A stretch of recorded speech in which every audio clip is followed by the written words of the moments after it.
Summary of the Book of the Demons. M1. The 200 demons descend to earth. Their descent from heaven stirs up the other heavenly beings. They descend because of the beauty of the women they saw there, and they reveal forbidden arts and heavenly mysteries in order to seduce these women, and they bring about ruin on the earth. Enoch warns that the coming of the 200 demons will lead only to hurting speech and hard labor. They then subjugate the human race, killing hundreds of thousands of the righteous in battle, forcibly marrying beautiful women, and enslaving the nations. The angels veil Enoch, and the righteous endure the burning, and Enoch the sage is mentioned. Samazad Samhaza begets two giant sons, Sahim Oyach and Patsam Naraman or Achya Chaya, and the other demons and Yaksas beget the rest of the giants. So we see that there is one split lineage that came directly from Samyaza, and that one is notable and mentioned, and that all the others the other Yaksas beget the rest of the giants. The giants grow up and wreak ruin upon the earth and the human race. The lamentation of humanity reaches up to heaven. Yima, a transmogrification of the Jewish god according to Mani's Cosmology, accepts the homage of humankind as they plead for help. And someone boasts that Sam and his brother will live and rule forever in their unequaled power and strength. The giant Hobabas, or Humbaba, robs someone of his wife, and the giants fall out among themselves and begin killing one another and other creatures. Sam and his brother are mentioned. It appears that Sam has a dream in which a tablet was thrown in the water. It seems to have borne three signs, one portending woe, one portending their flight, and one portending their destruction. Naraman then has a dream about a garden full of trees and rows, and 200 of something, perhaps trees, are mentioned. Someone recites a list of proverbs involving contrasts, usually between the lesser and the greater or the derivative from the source. Naraman tells how he saw in the dream some who were weeping and lamenting, and many others who were sinful rulers. The giant Mahoe, son of Virogdad, Barakel, of 1 Enoch 6:7, hears a cautioning voice as he flies along at sunrise, and he is guided to safety by Enoch the apostle and the heavenly voice, which warn him to descend before the sun sets his wings on fire, shades of Icarus. He lands, and the voice leads him to Enoch. And fragment M15. Enoch interprets this dream, indicating that the trees represented the egregori, the watchers, and also mentioning the giants who were born of women, something the trees are pulled out of. In M16, someone reports that someone ordered him not to run away, but to bring the message written on 2 stone tablets, showing it first to Naraman. He has brought them in order to share the contents of one tablet pertaining to the demons with the giants. Samazad tells him to read the writing by Enoch. Enoch the apostle gives a message of judgment to the demons and their children, telling them that they will have no peace and that they will see the destruction of their children. He refers to the giants ruling for 120 years, and then he predicts either an era of earthly fecundity, presumably after the flood, or else the flood itself, and he's predicting the flood itself. Sam exhorts the other giants to cheer up and eat, but they are too sorrowful to eat and instead fall asleep. Mahoe goes to Atan Bush, otherwise known as Utnapistim, either another giant or another name for Enoch, and tells him all. When Mahoe returns, Sam has a dream in which he ascends to heaven. He sees the water of the earth consumed with heat, and a demon comes out of the water. Some beings, the protecting spirits, are invisible, but he sees the heavenly rulers. Then M19, Sam, Samazad, and Mahoe have a conversation. So remember that Samazad is Samyaza. Mahoe mentions his father, Virogdad. There are obscure references to weapons and a blessing on someone who saw something and escaped death, or would have escaped death. Sam and Mahoe search for something. Someone gives satisfactory assurance to Mahaway that he will be protected from Som, but nevertheless Som and Mahaway fall out and begin to fight. The wicked demons are glad to see the apostle Enoch and assemble timidly before him. Apparently they promise to reform their ways and they ask for mercy. The wicked demons are glad to see the apostle Enoch and assemble timidly before him. Enoch warns the demons that they will be taken from a fire to face eternal damnation, despite their belief that they would never lose their misused power. He also addresses their sinful misbegotten sons, the giants, and describes how the righteous will fly over the fire of damnation and gloat over the souls inside it. And guard that they stay in there, I would add. M23, they, presumably the demons, take some heavenly helpers hostage. As a result, the angels descend from heaven, terrifying the 200 demons, who take human form and hide among human beings. The angels separate out the human beings and set a watch over them.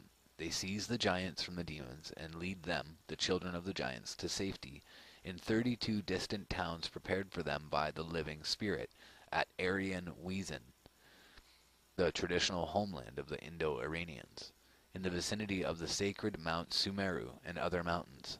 These people originated the arts and crafts. The 200 demons fight a massive and fiery battle with the 4 angels. 24. A Tanbush does battle, accompanied by watchers and giants, and 3 of the giants are killed. An angel and others are also killed. Oyach and Ayach resolve to keep their promise to do battle, and they boast of their prowess. 4 angels, by divine command, bind the Igregori with everlasting chains in a dark prison, and annihilate their children. Even before the rebellion of the Igregori, this prison had been built for them under the mountains. In addition, 36 towns had been prepared for the habitation of the wicked and long-lived sons of the giants before they were even born. Oyah, or Aya, the primordial monster Leviathan, and the archangel Raphael engage in a great battle, and they vanished, according to one tradition. Oyah survived the flood and fought this battle after it. 3,280 years passed between the time of Enoch and the time of King Vishtasp, who ruled at the time of the prophet Zoroaster, who, along with Buddha and Christ, was an apostle who came before the final apostle Mani. There's a couple interesting things I wanted to mention there. That when they talked about they're taken from the fire, righteous endure the burning, and Enoch the sage is mentioned. Now that ties into what we've been talking about recently, and some things that I saw that Zen Garcia was talking about in his amazing stuff that he's tied up. And what he was talking about there is that the righteous actually, in between this period and Christ coming back to earth, or coming to earth for the first time, the first appearance of the Savior, that the righteous had to endure that time period in hell, because they had no Savior to come down and take them from Sheol. And that is what happens in the Chronicles of Longinus. And so go and check out that work. I've posted it. It's part of this playlist. It's been part of the playlist that this will be part of. So you can see it there, or go to Zen's work at Endeavor Freedom and check out the Chronicles of Longinus, or Longinus, and the Thracian Chronicles, and you'll see what I'm talking about there. And after that, the other thing that I wanted to notice is that for some reason this person believes that the final apostle was Mani, or Mani. An effort to nuance this version is given after the summary. So A1. The angelic watchers beget the Nephilim and the giants, perhaps the same creatures, but perhaps not, through miscegenation with mortal women. These rapacious monsters inflict bloodshed and injustice upon the earth and destruction upon the sea, animals, plants, cattle, and humanity. All this is reported to Enoch, the scribe of interpretation. Enoch addresses God, praising him for his glory, knowledge, strength, and creative acts. A number of giants, including Hobabus and Humbaba, Mahoe, and perhaps the watcher Barak El, have a conversation in which they discuss killing, perhaps of human beings. Following hints from the Manichaean version and the Midrash of Samyaza, Perhaps we should reconstruct here an episode in which the giants have a first pair of dreams predicting the Great Flood. If so, the first dream seems to involve the effacing of a writing tablet by submerging it in water. Stuckenbrook also suggests that a fragment which refers to 3 shoots in a garden belongs to the second parable. The first dream may have told of an angel doing the effacing as a symbol of the destruction wrought by the flood. The second may have told of an angel descending and cutting down all but 3 shoots, representing the sons of Noah in the garden. Mahoe consults Enoch the first time. It is possible that the first tablet was introduced at this point. These episodes are entirely lost, but their existence is deduced by later references in the fragments. The giants Oya and Mahoe have a conversation in which Mahoe tells Oya something he heard while in the presence of his, Mahoe's father, the watcher Barakel.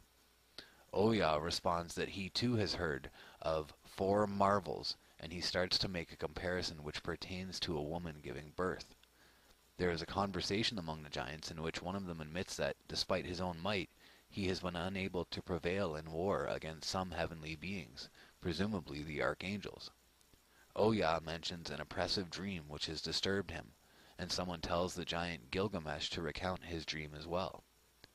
Oya says something to his brother Haya about the watcher Azazel, the watchers, and the giants. In another fragment that may continue this speech, one of the giants resigns himself that there is no escape and that he and the others must die for their misdeeds. He refers to a vision that hinders him from sleeping. Someone enters the assembly of the giants. Perhaps a conversation continues in which the giants anticipate with dread their coming destruction in the flood for their sins, in which they will be stripped of their form and reduced to being evil spirits. The watchers tell the giants that they themselves are imprisoned and perhaps that the giants are being defeated. Mahoe and the 2 tablets are mentioned. The second tablet is now read. It is a letter from Enoch to the watcher Semyaza and his companions, and they are rebuked for their and their sons, the giants' corrupt acts, which have come to the attention of the archangel Raphael. They are warned of imminent destruction and ordered to release their hostages and to pray. Nevertheless, Oya informs the giants of a message from Gilgamesh and Hobabus, which involves the cursing of the princes and which cheers the giants up. The 2 giants Oya and Haya have dreams. Haya describes his in the assembly of the giants. He dreamed of gardeners watering a garden which produced great shoots, but a disaster of some sort destroyed the garden in a deluge of water and fire. The other giants are unable to interpret his dream. Haya proposes that they consult Enoch for an interpretation. Then his brother Oya reports that he too had a dream, in which God descended to the earth, thrones were set up, and God sat enthroned amid a multitude of angels and presided over a judgment based on the opening of certain books. The giants, presumably unable to interpret this dream either, summon Mahoe and send him to Enoch, whom he has encountered before, to ask him to interpret the dreams. Mahoe takes wing and flies across the great desert until Enoch sees him and calls to him. Mahoe refers to this as his second visit and makes the request. Bits of Enoch's interpretation may survive in a fragment that mentions the violent deaths of a number of watchers, Nephilim, and giants, and also in a small fragment that says, "No peace to you." Enoch pronounces an eschatological or post-diluvian blessing of earthly prosperity. Presumably, much of the story came after this point and is now lost. Reconstruction of the Aramaic Book of Giants remains extremely subjective, but a number of objective factors limit the possible arrangements and point us in certain directions. The most important external factor is the assured sequence of fragments in some of the manuscripts based on physical joins. So we see that they're having problems with putting these things together and seeing how clearly they line up. A third factor is the internal evidence of the fragments themselves. Stuckenbrook, building on Garcia Martinez's comments, allows for passages that pertain to the early part of the Watcher's Giants narrative when the Giants are free agents, after they, or better the Watchers, have been imprisoned. He also points to the reference to 2 tablets in A10, with the second tablet being read later than the first, and to Mahoe's second visit to Enoch in A13. In both cases, earlier lost portions of the narrative are hinted at. The biggest difference between Stuckenbrook's sequencing and those of some other commentators is that he reconstructs two pairs of two dreams. Bayer, Reeves, and Garcia Martinez grouped the fragments pertaining to dreams into one episode. Cook, however, does reconstruct multiple dream episodes, although not in precisely the same order as Stuckenbrook, and Puek accepts the necessity of an earlier pair of dreams, although he does not accept that the material assigned to the second dream by Stuckenbrook in A5 belongs there. He puts it correctly, in my view, in the first dream. So we see that they really are fighting over how these reconstructions go together. And we see that the founder of the Manichaean religion was the Apostle Mani in 216 to 76 CE, who was raised in southern Mesopotamia in a Jewish Christian Baptist sect called the Elkazites. From age 12 on, Mani began to have visions. Eventually, his visionary experiences led to his being expelled from the sect, and he then founded his own religion, sending out missions to Iran, India, Syria, and Egypt. Late in his life, he fell out of royal favor and was sent to prison, where he died. He wrote detailed scriptures so that his doctrines would be preserved forever, even going so far as to invent a new script to write them in, but over time nearly all of these scriptures have been lost. This makes it very difficult to reconstruct his original theology. We know that he drew on other world religions to interpret himself as the culminating revelatory intermediary for Christianity, Zoroastrianism, and Buddhism. We also know that the Manichaean religion taught an extremely complicated system, Gnostic dualism, centered around a cosmological myth about the war between the originally pristine realms of light and darkness.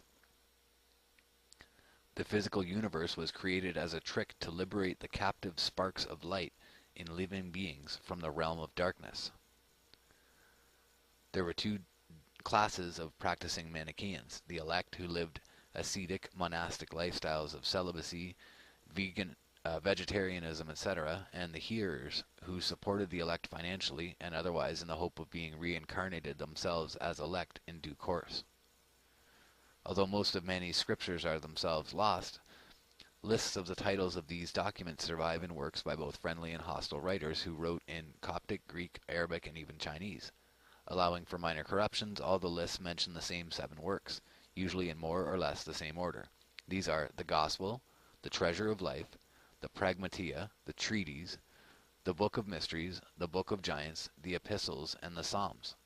For our immediate purposes, the only one of interest is the Book of Giants, a work apparently composed in Syriac, an Eastern dialect of Aramaic, and the book was entirely lost until the 20th century, but scant references to it survived in Latin, Greek, and Arabic, indicating that it involved battles of the ancient giants.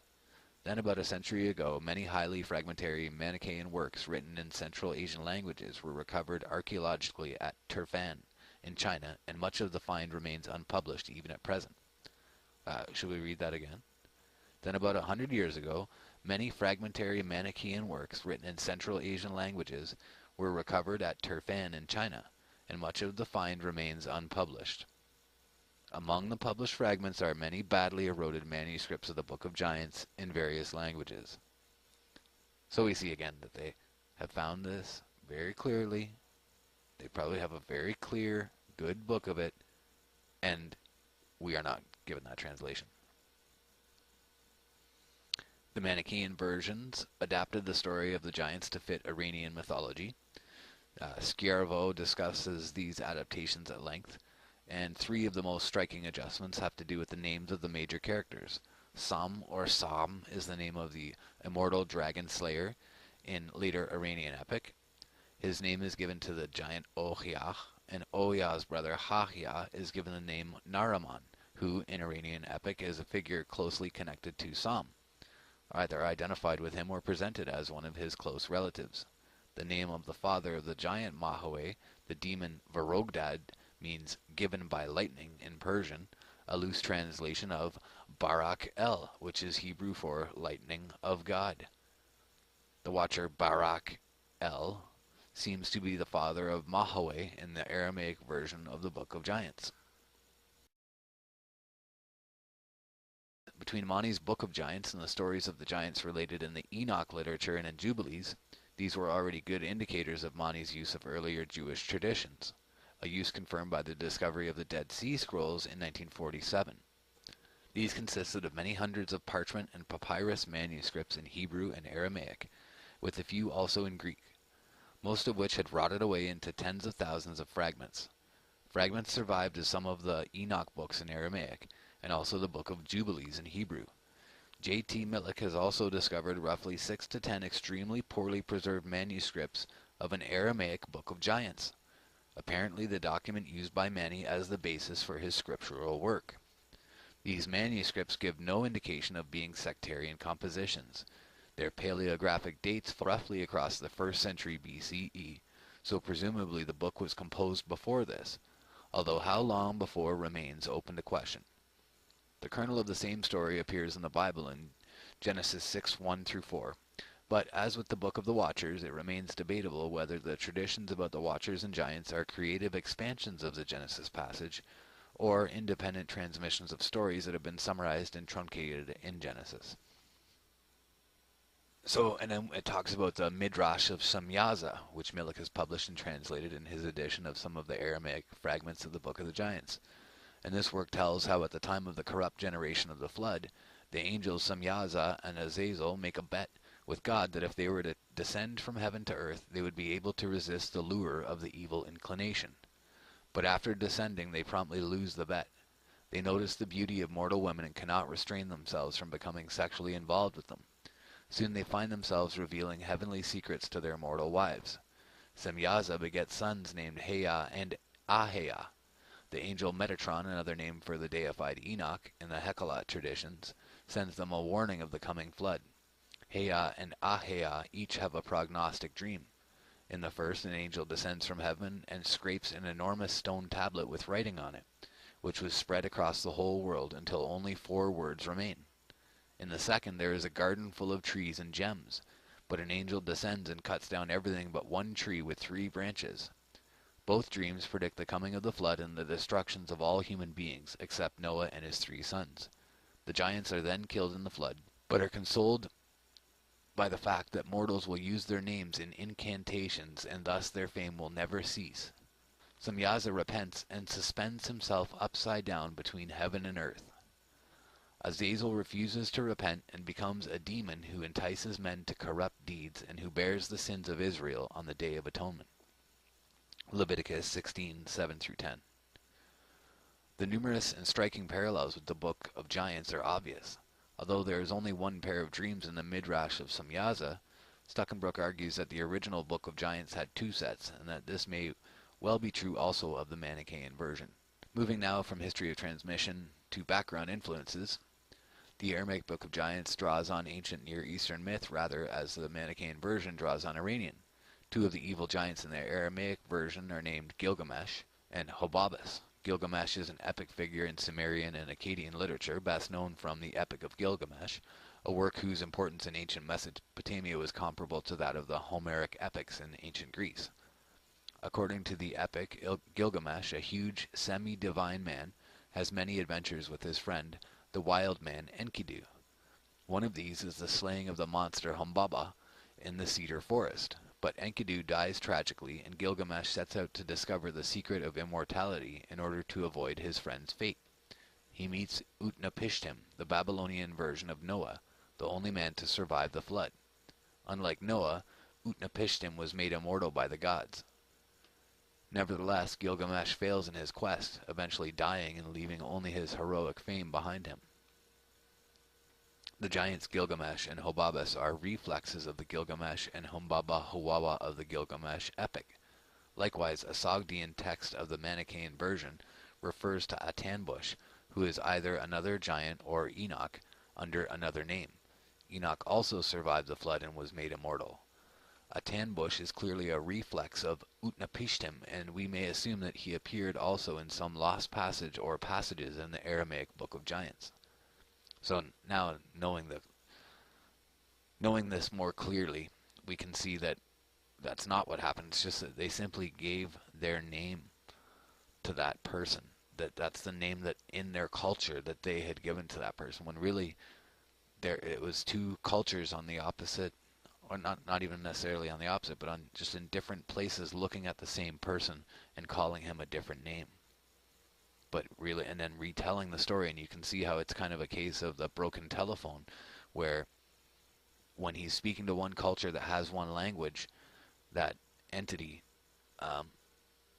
is given a name in their language, but to another culture he's given another name.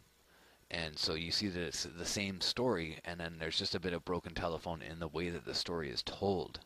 Just the fact that they have different names, we can actually correlate and see that those names really are the same name and they're the same person over and over.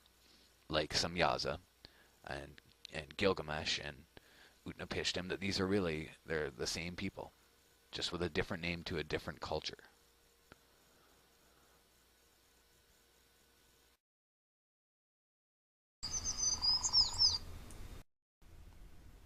All gods and goddesses of the pantheons of the Greek, Roman, are really based on the Etruscan pantheon of gods.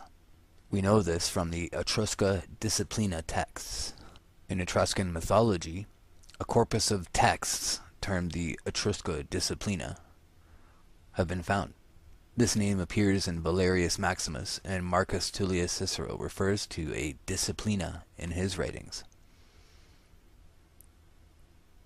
He implies that he reads the texts of the Etruscans, that is, the Etrusca Disciplina, including the reports of the Haruspecs, Tarchon, and others. Tages is the infant oracle who gave the Etruscans the Disciplina Etrusca.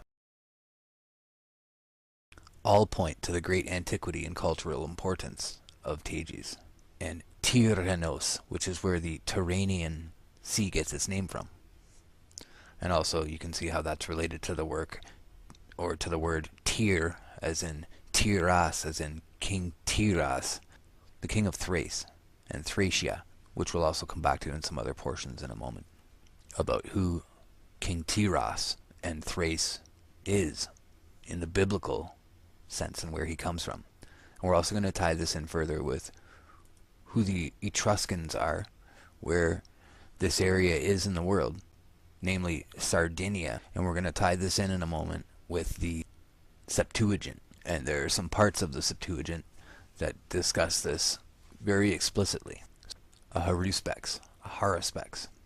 In the religion of ancient Rome, a haruspex, or haruspices, also called eruspex, was a person trained to practice a form of divination called haruspicy, the inspection of the entrails of sacrificed animals, especially the livers of sacrificed sheep and poultry. The reading of omens, specifically from the liver, is also known by the Greek term hepatoscopy, also hepatomancy. The Roman concept is directly derived from Etruscan religion, as one of the three branches of the Disciplina Etrusca. Such methods continued to be used into the Middle Ages, with Thomas Becket apparently consulting both an haruspex and a chiromancer prior to a royal expedition against Brittany. The Babylonians were famous for hepatoscopy, or hepatoscopy. This practice is mentioned in the book of Ezekiel 21:21. For the king of Babylon stands at the parting of the way, at the head of the two ways, to use divination. He shakes the arrows. He consults the household idols. He looks at the liver. The Nineveh library texts name more than a dozen liver-related terms. The liver was considered the source of the blood and hence the basis of life itself. From this belief, the Babylonians thought they could discover the will of the god by examining the livers of carefully selected sheep. Ioannis Laurentius Liddus lived in the 6th century AD. Although the last classical period writer to have read the books, he is the most specific about his sources. He implies that he read the texts of the Etruscans, that is, the Etrusca discipline, including the report of the haruspex. Tarchon, who was instructed by Tyrrhenus, Tarchon's work on Tages, he says, is a dialogue in which Tarchon asks Tages questions in the ordinary language of the Italians. This is presumably vulgar Latin, as Liddus cannot mean any early Italic dialect. Tages' recorded response is in ancient letters, presumably in the Etruscan language. Liddus says it is not very understandable and that he relies on translations. Representations of Tages or Tages. Labeled Etruscan representations of Tages are very rare, and scenes clearly tied to the Tages myth are almost as rare. Figures leaning on the litus, the crooked staff of the augur, or examining entrails wearing the conical cap of the haruspex are common, but are not necessarily Tages. Winged figures representing divinity are also common, especially on funerary urns from Tarquinia, but whether any depict Tages is questionable. Assuming that a certain percentage of these representations are, in fact, Tages, there appears to be no standard way to depict him. Art historians have inserted Tages freely among them, but entirely in a speculative fashion. In addition to the labeled scene on the bronze mirror ascribed above, which must have been repeated many times without labels, a type of scene engraved on 4th century BC gemstones, once set in seal rings, appears to describe the Tages myth. A bearded figure, Tarkon, bends over as though listening at the head and torso of another, beardless figure, embedded in or arising from the ground. According to legend, Tages appeared at plough time and taught Etruscans divination. He was born directly from a freshly ploughed plot, or is the grandson of Jove. Cicero reports the myth in this way. They tell us that one day, as the land was being ploughed in the territory of Tarquinii, and a deeper furrow than usual was made, suddenly Tages sprang out of it and addressed the ploughmen. Tages, as it is recorded in the work of the Etrurians, Libri Etrusci, possessed the visage of a child, but the prudence of a sage. When the ploughman was surprised at seeing him, and in his astonishment made a great outcry, a number of people assembled around him, and before long all the Etrurians came together at the spot. Tages then discoursed in the presence of an immense crowd, who noted his speech and committed it to writing. The information they derived from this Tages was the foundation of the science of the soothsayers, the haruspicinii disciplina, and was subsequently improved by the accession of many new facts, all of which confirmed the same principles. We received this record from them. This record is preserved in their sacred books, and from it the augurial discipline is deduced. In Ovid's version, Tyrannus Erator, a Tyrrhenian ploughman, observed a clod turn into a man and began to speak of things destined to happen, and how the Etruscan people could discover the future. Ovid, as a poet primarily interested in telling a good story, would have the less historically credible view. Tages was a founding prophet of Etruscan religion who is known from reports by Latin authors of the late Roman Republic and Roman Empire. He revealed a cosmic view of divinity and correct methods of ascertaining divine will concerning events of public interest. Divination was undertaken in Roman society by priestly officials called haruspices. Political officials, also such as the augurs, were constituted with some responsibilities for divination. While the religion flourished, these priests accompanied public officials, including generals in the field, and were consulted on everything of interest to the Senate and people of Rome. The religious texts recording to the revelations of Tages and a few other prophets, mainly a female figure known as Vigoia, were called by the Romans the Etrusca Disciplina, at least as early as the late Republic. They were written in the Etruscan language, despite their Latin titles. None presently survive. The last author claiming to have read elements of the Disciplina is the 6th century John the Lydian, writing at Constantinople. Thus, knowing of Tages comes mainly from what is said about him by the classical authors, which is a legendary and quasi-mythical view. As the Etruscan alphabet had no G, Tages is most likely to be a Latinization of an Etruscan word. The reverse of a 3rd BC bronze mirror from Tuscania depicts a youthful haruspex in a conical hat examining a liver. He is labeled Pavatarches. A second, older haruspex with a beard listens and is labeled Avitarchinus. Massimo Pallottino made the generally accepted suggestion that the first name is to be segmented Pavatarches and means the child Tarches. The second name is the son of Tarchon, where Tarchon is the legendary king of Tarquinia, location of Tages' revelation, and also one of the founders of the Etruscan League. So interesting about this is that these religious sites in Etruria, near Rome,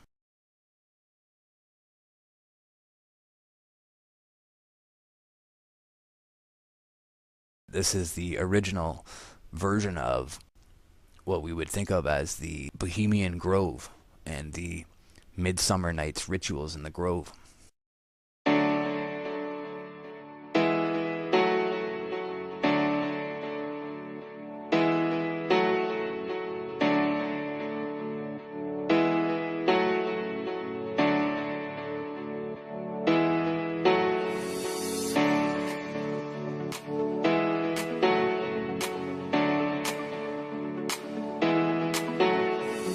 Etruscan mythology. Etruscan religion and mythology were partly incorporated into classical Roman culture, including the Roman pantheon. The Senate adopted key elements of their religion, which were perpetuated by haruspices and noble Roman families who claimed Etruscan descent long after the general population had forgotten the language. However, in the last years of the Roman Republic, the religion began to fall out of favor and was satirized by such notable public figures as Marcus Tullius Cicero. The Julio Claudians, especially Claudius, who claimed a remote Etruscan descent, maintained a knowledge of the language and religion for a short time longer, but this practice soon ceased. A number of canonical works in the Etruscan language survived until the middle of the first millennium AD, but were destroyed by the ravages of time, decree of the Roman Senate, and by fire.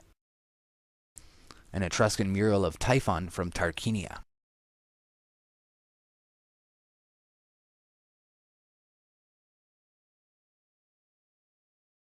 The Etruscan system of belief was an immanent polytheism.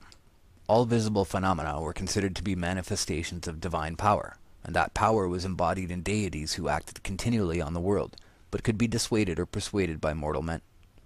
Long after the assimilation of the Etruscans, Seneca the Younger said that the difference between the Romans and the Etruscans was that, whereas we believe lightning to be released as a result of the collision of clouds, they believe that the clouds collide so as to release lightning. For as they attribute all to deity, they are led to believe that not things have a meaning insofar as they occur, but rather that they occur because they must have a meaning. Spirits and deities. Around the mun or muni or tombs, where the man or mani, Latin manes, the souls of the ancestors. In iconography after the 5th century BC, the deceased are shown traveling to the underworld.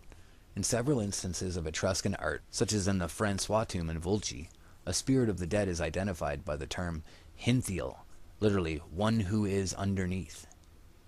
A god was called an Ai, later A, which in the plural is Alsar. The abode of a god was a Fanu or Luth, a sacred place, such as a Favi or a grave or a temple. There, one would need to make a fier, a plural fierka, or fierkua, or offering.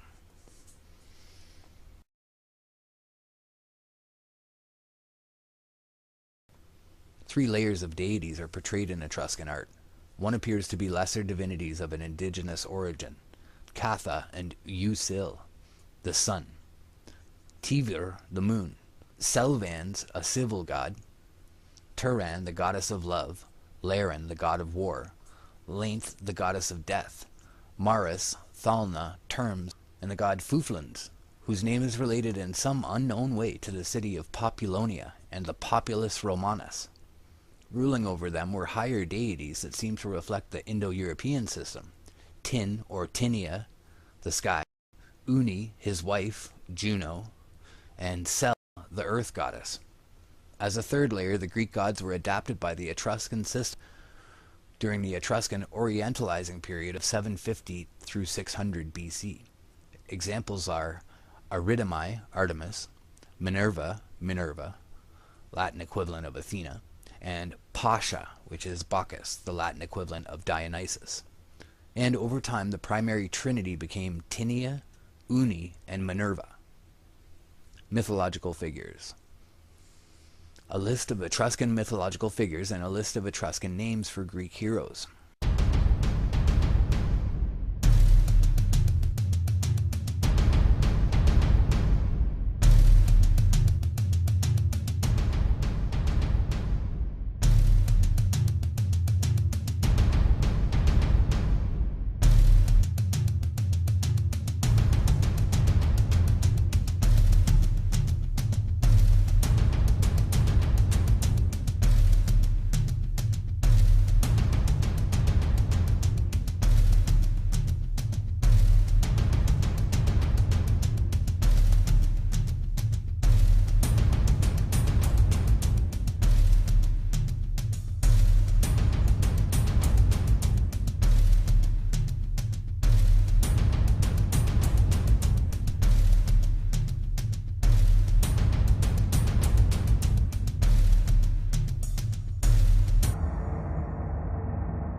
Seers and divinations.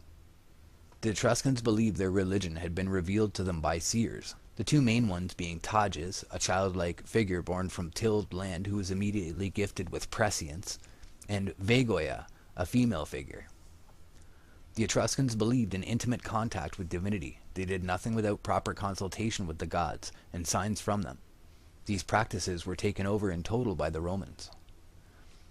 Etrusca Disciplina. The Etruscan scriptures were a corpus of texts termed the Etrusca Disciplina. This name appears in Valerius Maximus, and Marcus Tullius Cicero refers to a disciplina in his writings on the subject. Massimo Palatino summarizes the known scriptures as the Libri Haruspicini, containing the theory and rules of divination from animal entrails, the Libri Fulgurales, describing divination from lightning strikes, and the Libri Rituales.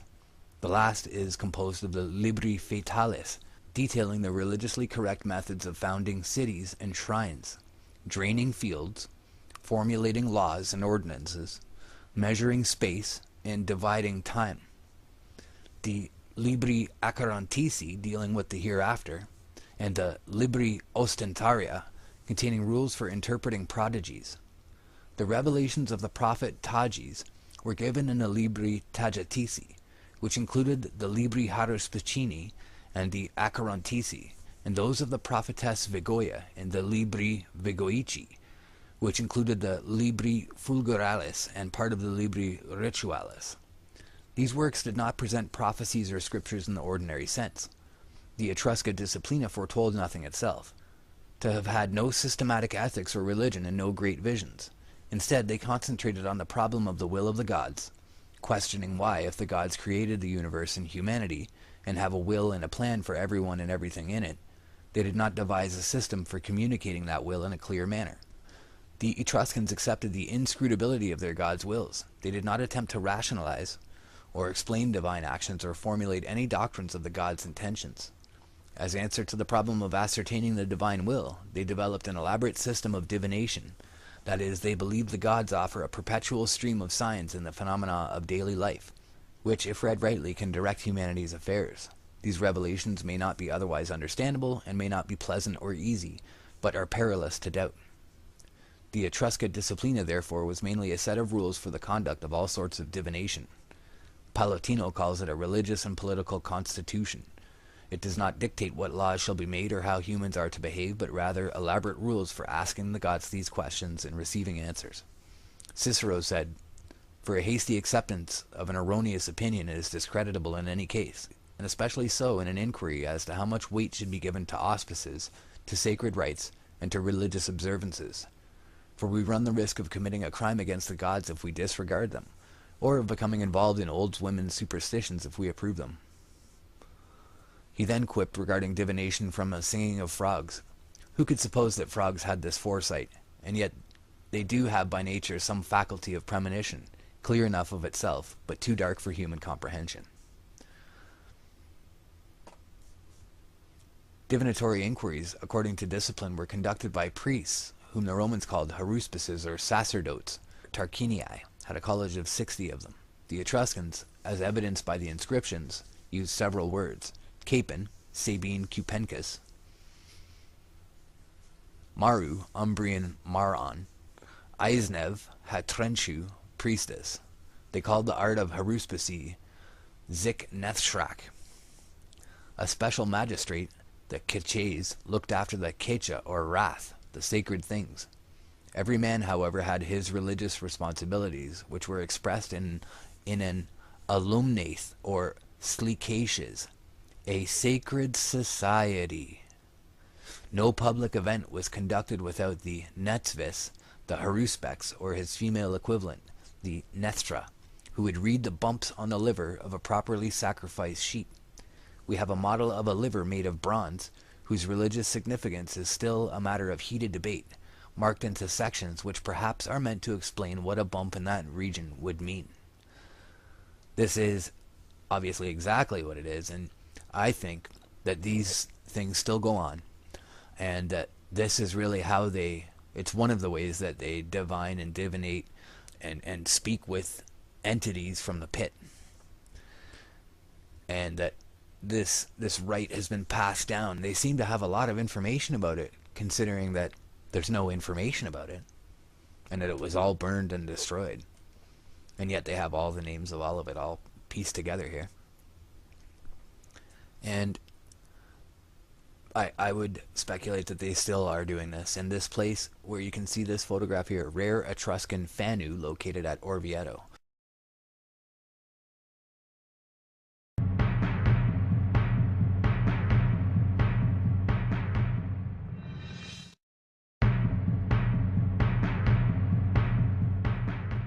Etruscan beliefs concerning the hereafter appear to be an amalgam of influences. The Etruscans shared general early Mediterranean beliefs, such as the Egyptian belief that survival and prosperity in the hereafter depend on the treatment of the deceased's remains.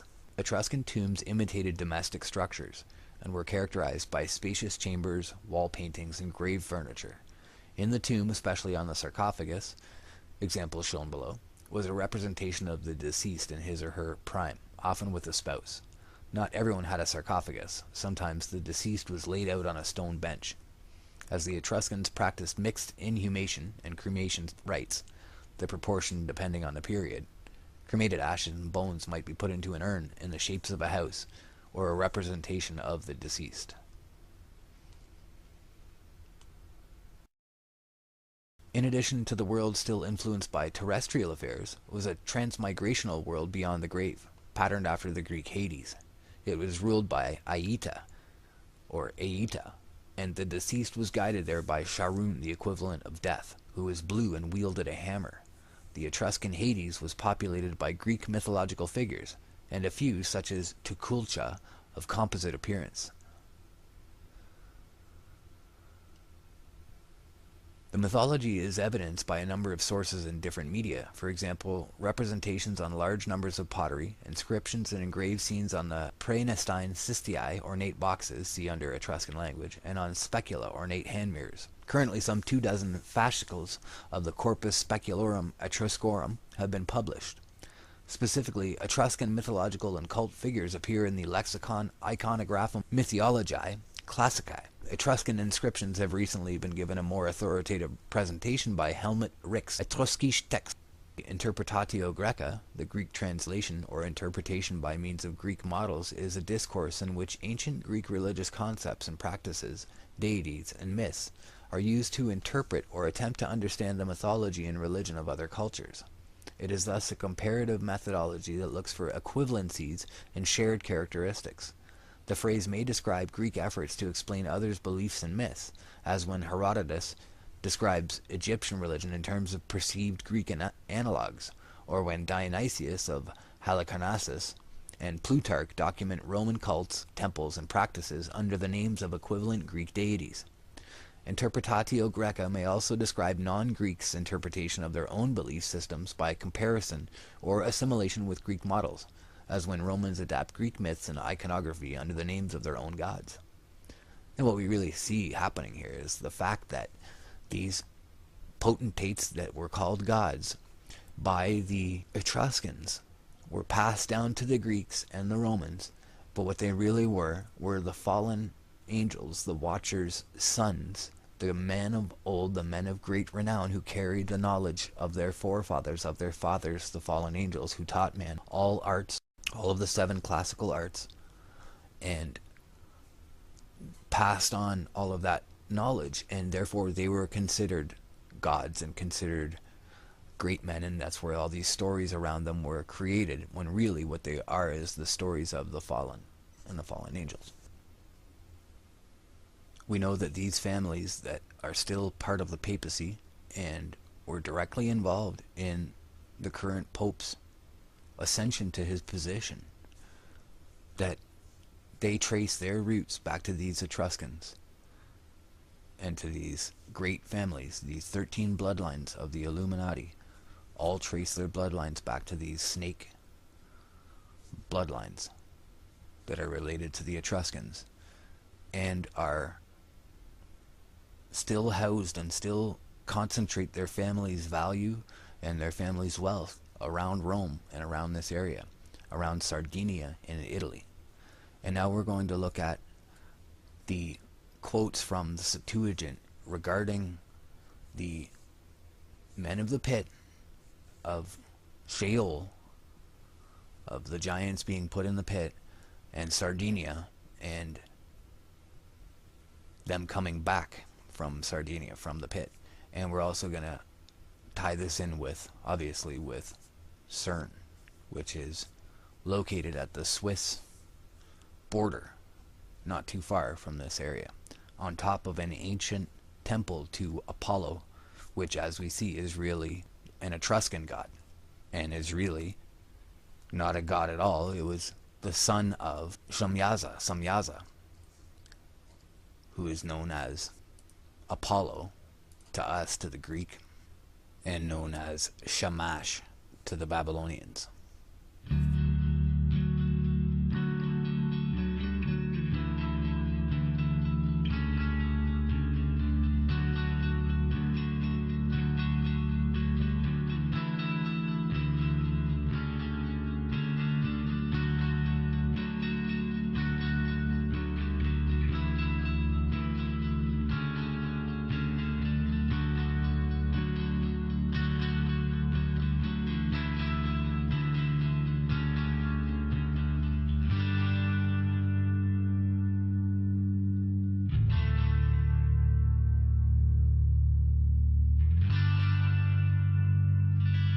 Isaiah 13. The judgment against Babylon. The vision which Isaiah, son of Amos, saw against Babylon. Lift up a standard on the mountain of the plain. Exalt the voice to them. Beckon with the hand. Open the gates, ye rulers. I give command, and I bring them. Giants are coming to fulfill my wrath. Rejoicing at the same time and insulting, a voice of many nations on the mountains, even like to that of many nations, a voice of kings and nations gathered together. The Lord of hosts has given command to a warlike nation, to come from a land afar off, from the utmost foundation of heaven. The Lord and his warriors are coming to destroy all the world. Howl ye, for the day of the Lord is near, and destruction from God shall arrive. Therefore every hand shall become powerless, and every soul of man shall be dismayed. The elders shall be troubled, and pangs shall seize them, as of a woman in travail. And they shall mourn one to another, and shall be amazed, and shall change their countenance as a flame. For behold, the day of the Lord is coming, which cannot be escaped, a day of wrath and anger, to make the world desolate, and to destroy sinners out of it. For the stars of heaven, and Orion, and all the host of heaven, shall not give their light, and it shall be dark at sunrise, and the moon shall not give her light. And I will command evils for the whole world, and will visit their sins on the ungodly. And I will destroy the pride of transgressors, and will bring low the pride of the haughty. And they that are left shall be more precious than gold tried in the fire, and a man shall be more precious than the stone that is in Suphir. For the heavens shall be enraged, and the earth shall be shaken from her foundation, because of the fierce anger of the Lord of hosts, in the day in which his wrath shall come on. And they that are left shall be as a fleeing fawn, and as a stray sheep, and there shall be none to gather them, so that a man shall turn back to his people, and a man shall flee to his own land.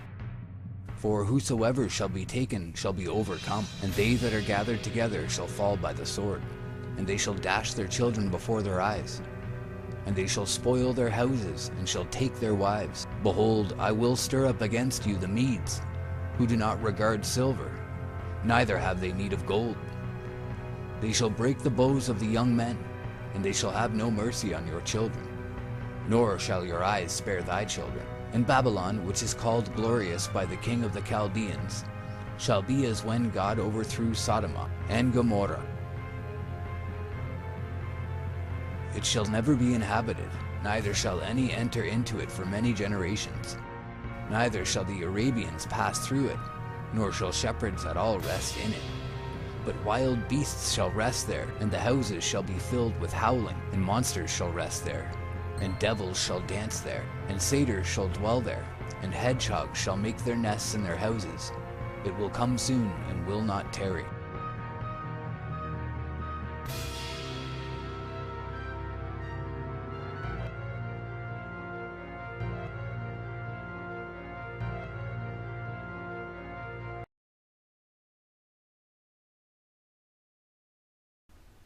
Bel and the dragon. What we're going to see in this is that there is another backing up of the scripture that dinosaurs were real and existed while humans existed.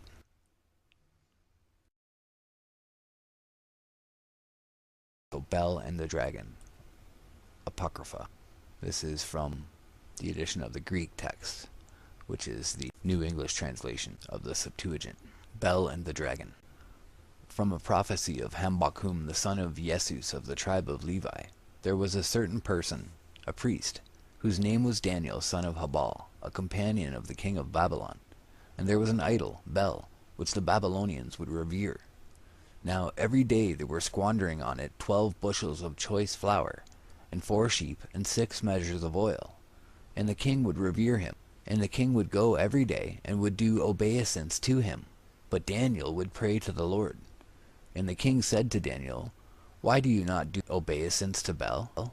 And Daniel said to the king, I revere no one except the Lord God, who created heaven and earth. So the king said to him, Is this one, then, not a god? Do you not see how much is spent for him every day? And Daniel said to him, Not at all. Do not let anyone mislead you, for this one is only of clay inside and bronze outside. Moreover, I swear to you by the Lord God of the gods that this one has never eaten anything. And angered, the king called the leaders of the temple and said to them, Produce the one who eats the things prepared for Bel, but if not, you shall die. Or Daniel, who says they are not being eaten by him.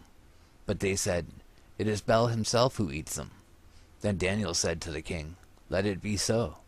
Unless I prove that Bel is not eating them, I shall die, and all those with me. Now there were 70 priests of Bel, not counting wives and children. So he brought the king into the idol's temple. And the food was set out in the presence of the king and Daniel, and the mixed wine was brought in and set out before Bel. And Daniel said, You yourself see, O king, that these things are set down. You then seal the bolts of the shrine when it is closed. Now the word pleased the king. Now Daniel commanded those with him, after everyone departed from the temple, to strew the whole shrine with ashes, though no one else except him knew. And then, as he sealed the shrine, he commanded that it be sealed with the king's signet, and with the signets of certain illustrious priests. And so it happened. And it happened on the next day that they went to the place. But the priests of Bel, after entering through false doors, had eaten everything laid out for Bel, and had drunk the wine. And Daniel said, Men, priests, examine your seals whether they remain. And you also, O king, observe carefully lest anything be out of order to you. And they found the seal as it was, and they broke the seal. And when they opened the doors, they saw everything that had been set out consumed, and the tables empty. And the king was thrilled, and said to Daniel, Bel is great, and there is no deceit in him. And Daniel laughed exceedingly, and said to the king, Come, see the deceit of the priests. And Daniel said, O king, these footprints, whose are they? And the king said, Of men and women and children. And he went to the house where the priests were staying, and they found Bel's food and the wine. And Daniel showed the king the false doors through which the priests would enter, and consume what was set out for Bel. And the king brought them out of Bel's temple, and handed them over to Daniel. And he gave the provision that was for him to Daniel, but he destroyed Bel. And there was a dragon in that same place, and the Babylonians would revere it. And the king said to Daniel, Surely you shall not also say about this one that he is bronze. Look, he lives and eats and drinks. Do obeisance to him. And Daniel said, O king, give me permission, and I will slay the dragon without iron or club. And the king agreed with him and said, I have given it to you. And taking 30 minas of pitch and fat and hair, Daniel boiled them together, and having made a cake, he threw it into the mouth of the dragon. And after eating, it burst open, and he showed it to the king, saying, Aren't these the things you revere, O king? And all those from the country assembled against Daniel and said, The king has just now become a Judean. He has destroyed Bel and killed the dragon. And when the king saw that the crowd from the country had united against him, he called his companions and said, I am giving Daniel over for destruction.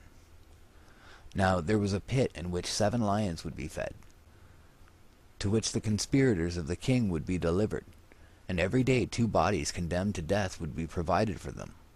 And the crowd threw Daniel into that pit so that he might be devoured, and not even have the good fortune of a burial. And Daniel was in the pit 6 days. And it happened on the 6th day, and Habakkuk was having bread broken in a bowl of boiled soup, and a jar of mixed wine, and was on his way to the plain to the reapers. And an angel of the Lord spoke to Habakkuk, saying, This is what God says to you. The food that you have, take it to Daniel, the one of Balthazar, in the lion's pit in Babylon. And Habakkuk said, Lord God, I have not seen Babylon, and I do not know where the pit is. And when the angel of the Lord had taken Habakkuk by the hair of his head, he set him down above the pit that was in Babylon. And Habakkuk said to Daniel, Rise, eat the food that God has sent you. And Daniel said, For the Lord God, who does not forsake those who love him, has remembered me. And Daniel ate. Then the angel of the Lord put Habakkuk whence he took him on that same day. Now the Lord God remembered Daniel. Now after these things the king came out mourning Daniel. And when he stooped down into the pit, he saw him seated.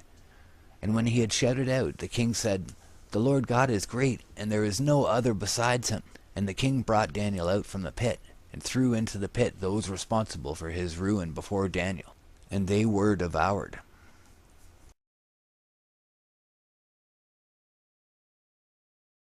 Some parts that seem a little strange in that part are answered in the Theodotion version.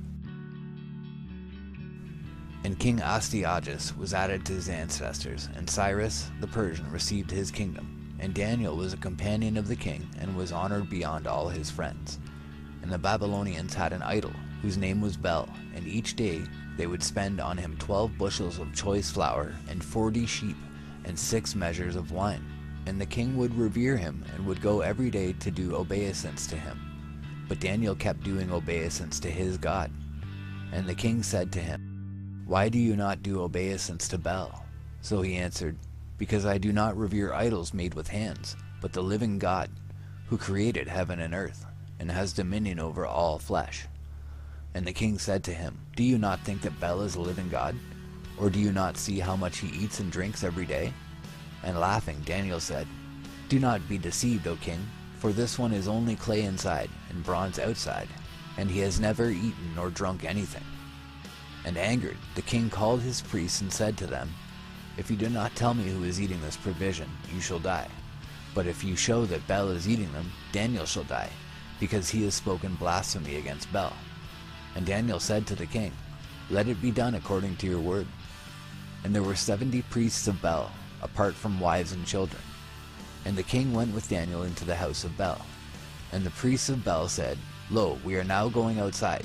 So you, O king, set out the food and place the wine when you have mixed it, and shut the door and seal it with your signet. And when you return in the morning, if you do not find everything eaten by Bel, we will die, or Daniel, who is telling lies against us.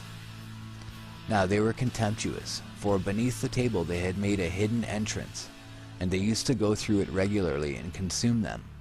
And it happened as they had gone out, the king also set out the food for Bel. And Daniel ordered his servants, and they brought ashes, and they strewed the whole shrine, in the presence of the king alone. And as they went out, they shut the door and sealed it with the king's signet and departed. Then the priests came during the night, according to their custom, and their wives and children, and they ate and drank everything. And the king readied early in the morning, and Daniel with him. And he said, Are the seals unbroken, Daniel? Then he said, They are unbroken, O king. And it happened as soon as the doors opened, when the king looked at the table, he shouted in a loud voice, You are great, O Bel, and there is no deceit in you, not one. And Daniel laughed and restrained the king, so that he could not enter inside, and said, Look now at the floor, and notice whose footprints these are. And the king said, I see the footprints of men and women and children. And enraged, the king then arrested the priests and their wives and children. And they showed him the hidden doors through which they used to enter and consume what was on the table. And the king killed them and gave Bel entirely over to Daniel. And he destroyed him in his temple. And there was a great dragon, and the Babylonians used to revere it. And the king said to Daniel, You cannot say that this is not a living God, so do obeisance to it. And Daniel said, I will do obeisance to the Lord my God, because he is a living God. But you, O king, give me permission, and I shall kill the dragon without iron or rod. And the king said, I give it to you. And Daniel took pitch and fat and hair and boiled them together, and made cakes and gave them into the mouth of the dragon. And after eating, the dragon burst open. And he said, "See your objects of reverence." And it happened when the Babylonians heard, they were very indignant and conspired against the king and said, "The king has become a Judean. He has destroyed Bel and killed the dragon and slaughtered the priests." And when they came to the king, they said, "Hand Daniel over to us, and if not, we will kill you and your household." And the king saw that they were pressing him hard, and having been compelled, he handed Daniel over to them. So they threw him into the lion's pit, and he was there 6 days. Now there were 7 lions in the pit, and daily 2 bodies and 2 sheep were given to them. But then nothing was given to them, so that they would devour Daniel. And the prophet Habakkuk was in Judea, and he had boiled a stew and broken bread into a bowl, and was on his way to the plain to take it to the reapers. And an angel of the Lord said to Habakkuk, "Take the food that you have to Babylon to Daniel, in the lion's den." And Habakkuk said, "Lord, I have not seen Babylon, and I do not know about the pit." And the angel of the Lord took hold of the crown of his head, and carrying him by the hair of his head, set him down in Babylon above the pit in a rush of his spirit. And Habakkuk shouted, saying, "Daniel, Daniel, take the food that God has sent you." And Daniel said, "For you have remembered me, O God, and have not forsaken those who love you." And having risen, Daniel ate. Then the angel of God immediately returned Habakkuk to his place. Now on the 7th day the king came to mourn Daniel. And he came to the pit and looked in, and lo, Daniel was seated. And when he had shouted out with a loud voice, he said, "You are great, O Lord, the God of Daniel, and there is no other besides you." And he pulled him out, but threw into the pit those responsible for attempting his ruin. And they were immediately devoured before him.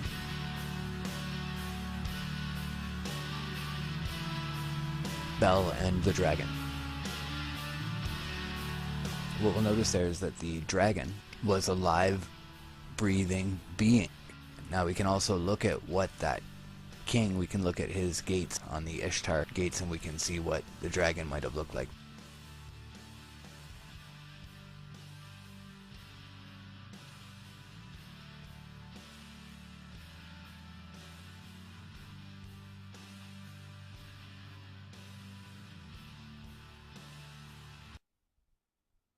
The abundant evidence shows that there was only one period in ancient Egyptian history when 4, 6, and 8-spoked chariot wheels were used.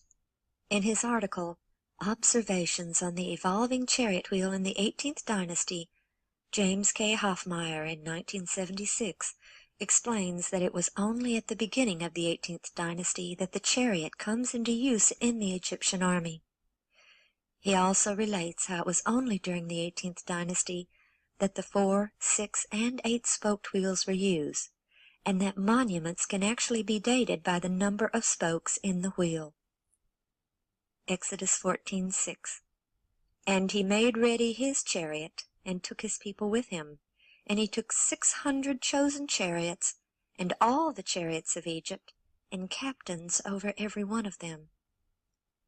The Pharaoh took with him every chariot in Egypt, his own, his captains who headed the divisions, and a group called his chosen chariots, which seemed to be in addition to his regular army.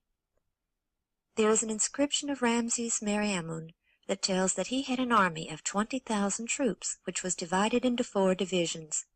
This implies that each division consisted of 5,000 troops, but many times the Pharaoh took more than just soldiers into battle. The priesthood and the military were closely associated.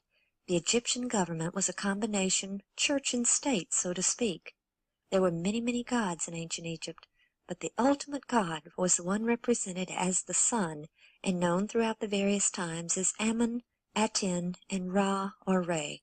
After the flood, God called a man named Abram to leave his country, friends, and family and go to a land called Canaan. Because of his faithfulness to the true God while the world around him fast fell to idolatry, the Lord made Abram a promise. I will make of thee a great nation, and I will bless thee, and make thy name great, and thou shalt be a blessing. And I will bless them that bless thee, and curse him that curseth thee. And in thee shall all families of the earth be blessed. Abram lived in Ur of the Chaldees.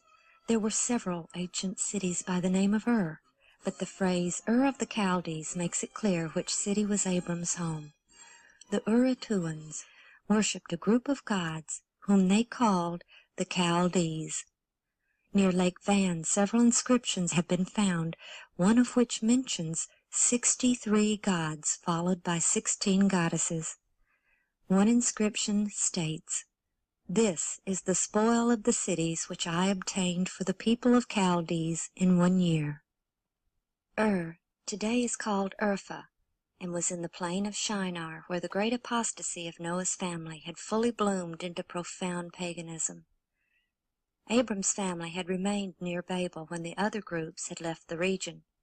When he received the command to leave for Canaan, Abram gathered his family and left Ur of the Chaldees to go into the land of Canaan, and they came unto Haran and dwelt there. Ancient Haran, where they stopped and stayed until Abram's father died, still bears its ancient name and is located just 19 miles down the Balak River from ancient Ur. Further evidence of Abram, later called Abraham, in this region is the presence of the names of other members of his family, all still preserved within a radius of about 25 miles. His great-grandfather, Serug's, name is preserved in the town of Suruk, about 22 miles west of Haran. And between Haran and Urfa is Tel Terahi, which means the ruin of Terah, who was Abraham's father.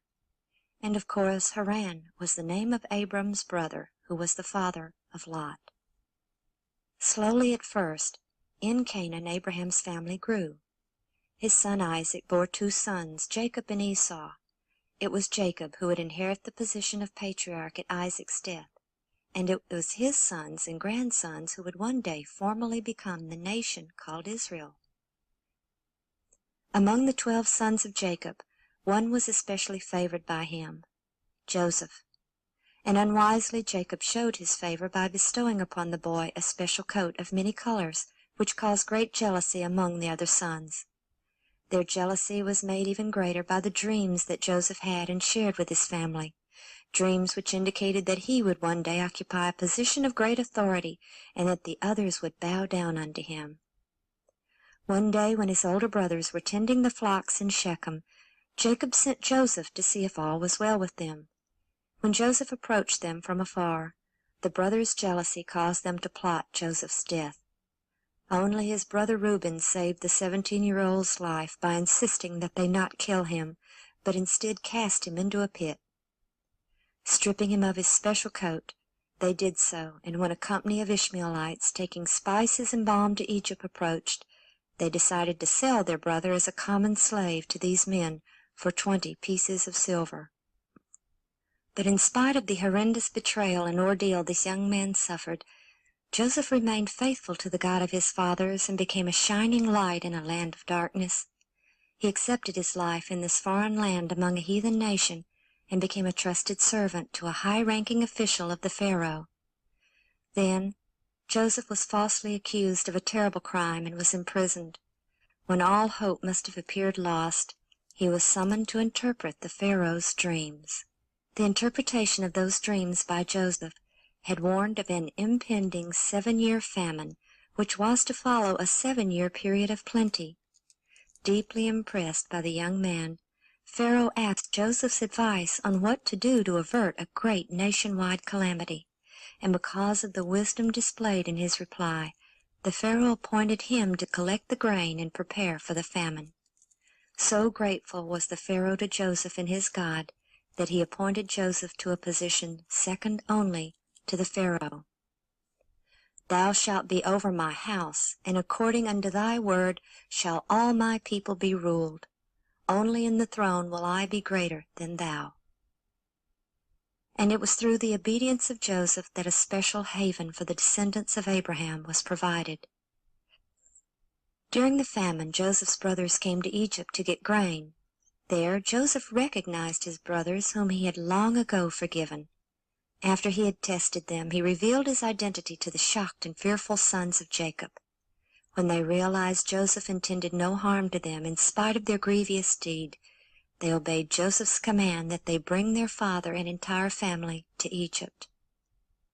During the famine, Joseph had bought all the land of Egypt for the Pharaoh except for land grants made to the various priests, and allowed the people to live on the land and return 1/5 of their increase to the king.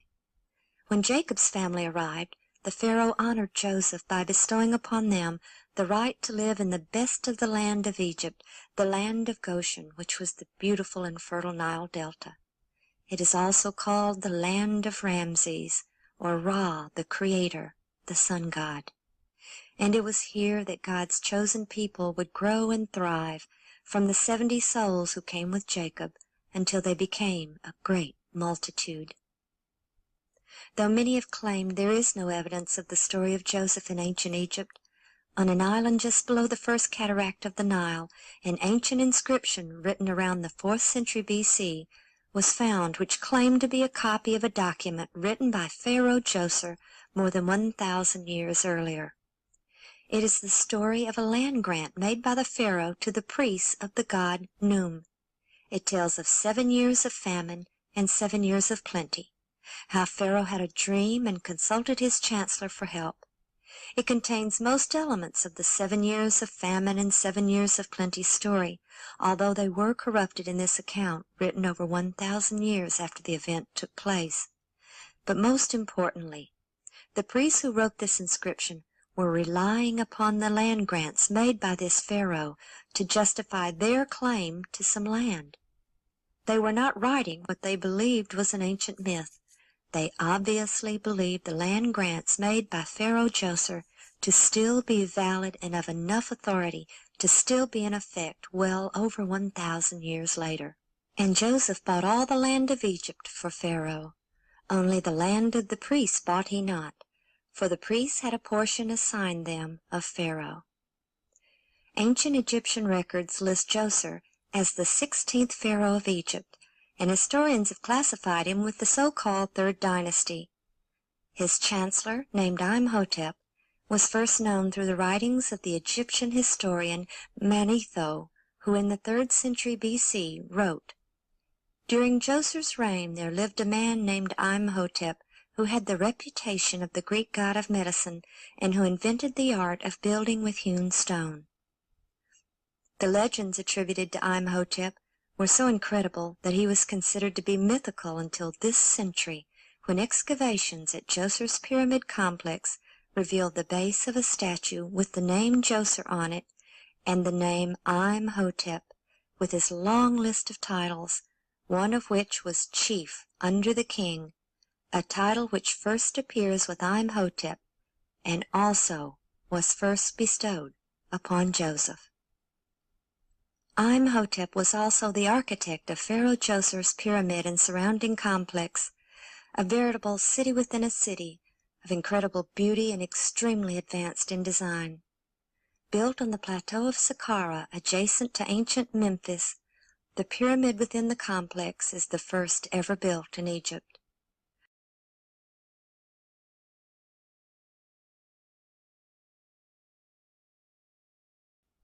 Imhotep was also the architect of Pharaoh Djoser's pyramid and surrounding complex, a veritable city within a city, of incredible beauty and extremely advanced in design. Built on the plateau of Saqqara, adjacent to ancient Memphis, the pyramid within the complex is the first ever built in Egypt.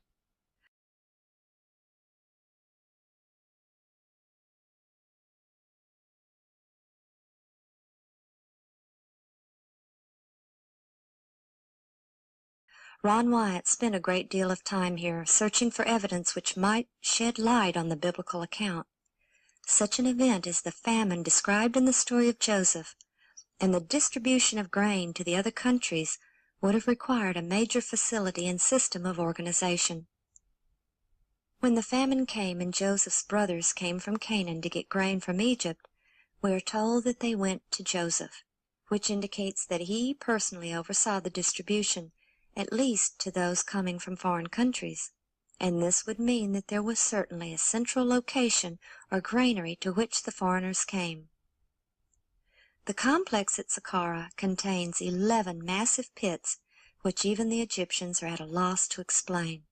They are not tombs, for all tombs were underground and carefully sealed, while these were accessible from the surface, and they are extremely large.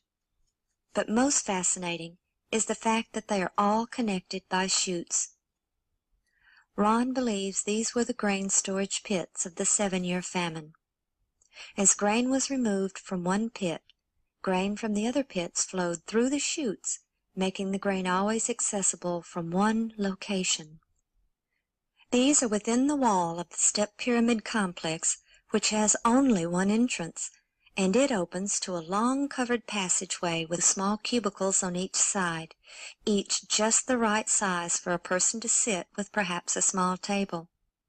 The narrow, singular entrance would have allowed only a few people to enter at a time. There was no doubt in Ron's mind that this was the main center of grain distribution on a massive scale.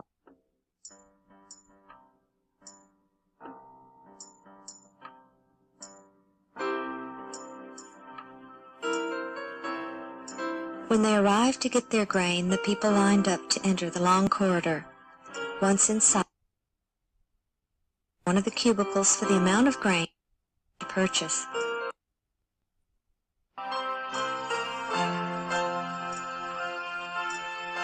Then they proceeded through the corridor, straight to the area of the grain bins. Once there, they descended the stairway next to the storage bins, handed their sack to a worker who filled it and returned it to them. Then they exited through a small door on the lower level, which led to the outside of the complex.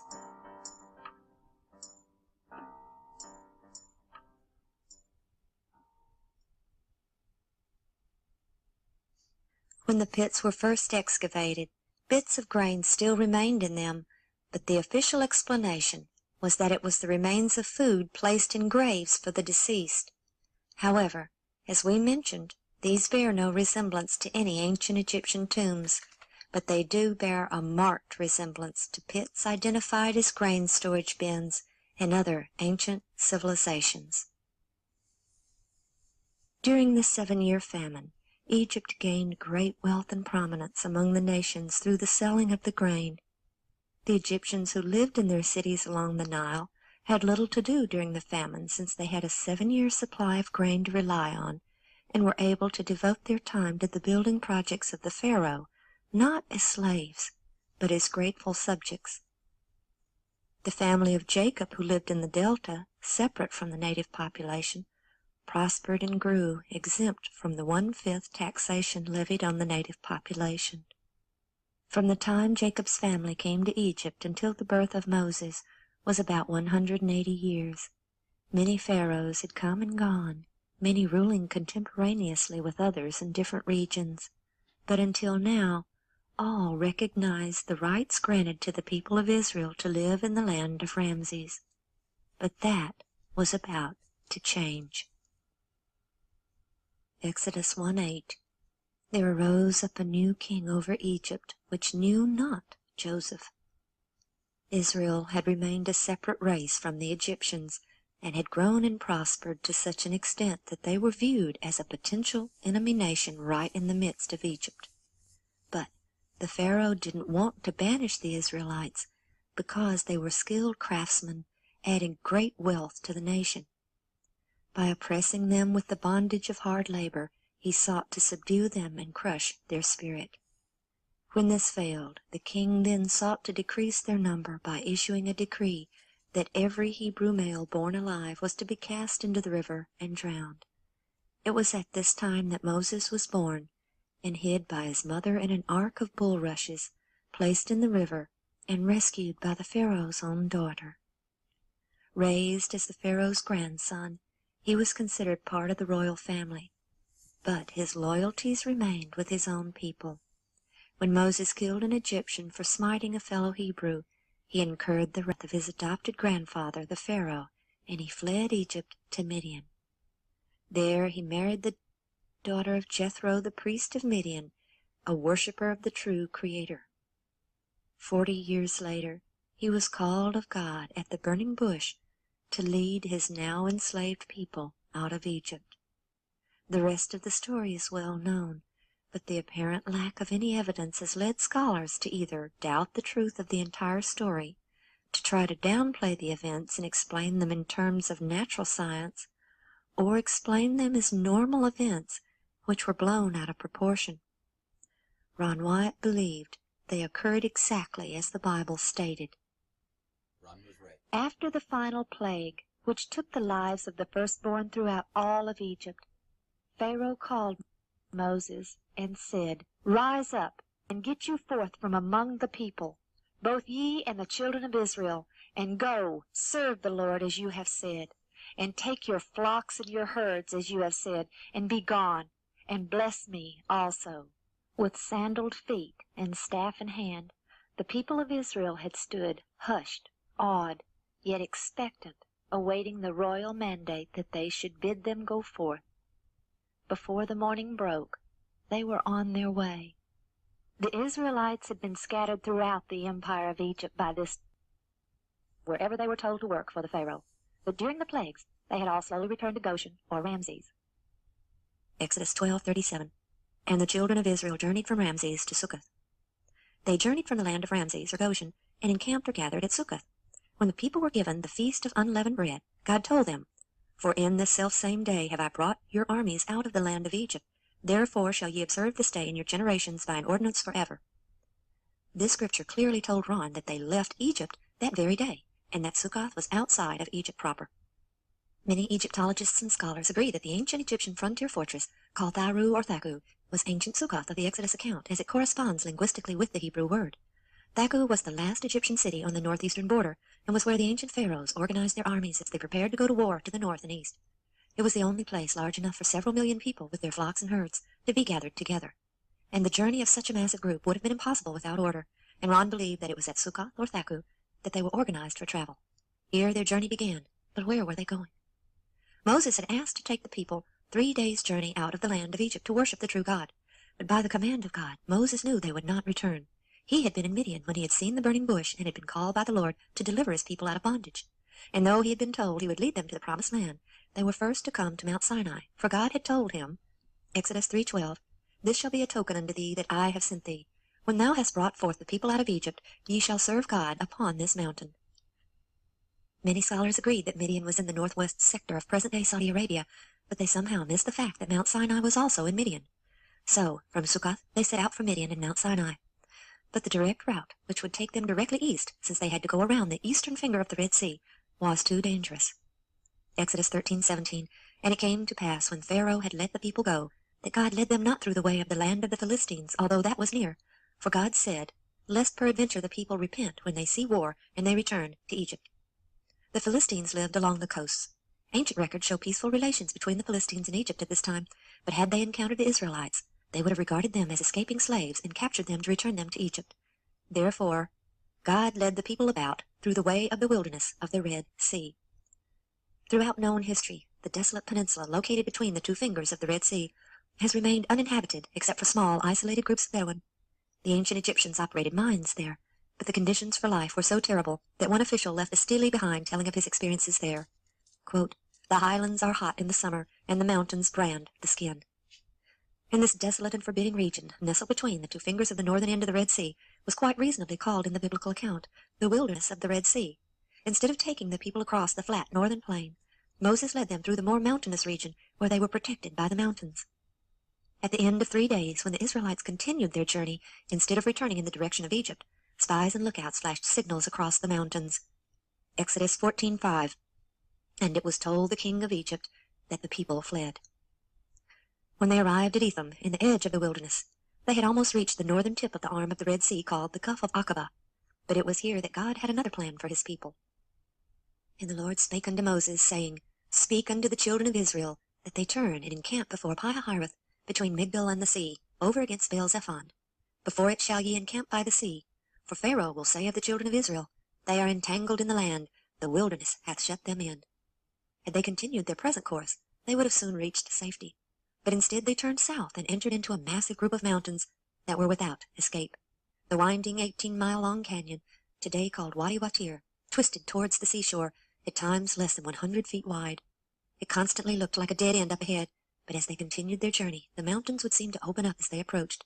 Thoreau knew the area and felt confident when he stated, "They are entangled in the land, the wilderness hath shut them in." Once they entered the Wadi Watir, there was no way out until they reached the sea. God had foretold how long their flight from the Egyptians would be when he gave them the feast of the unleavened bread, or bread of haste, which lasted 7 days. From Sukkoth to the beach at the Red Sea is about 140 miles. Could they have traveled this far in such a short time? Exodus 13:21. And the Lord went before them by day in a pillar of a cloud, to lead them the way, and by night in a pillar of fire, to give them light, to go by day and night.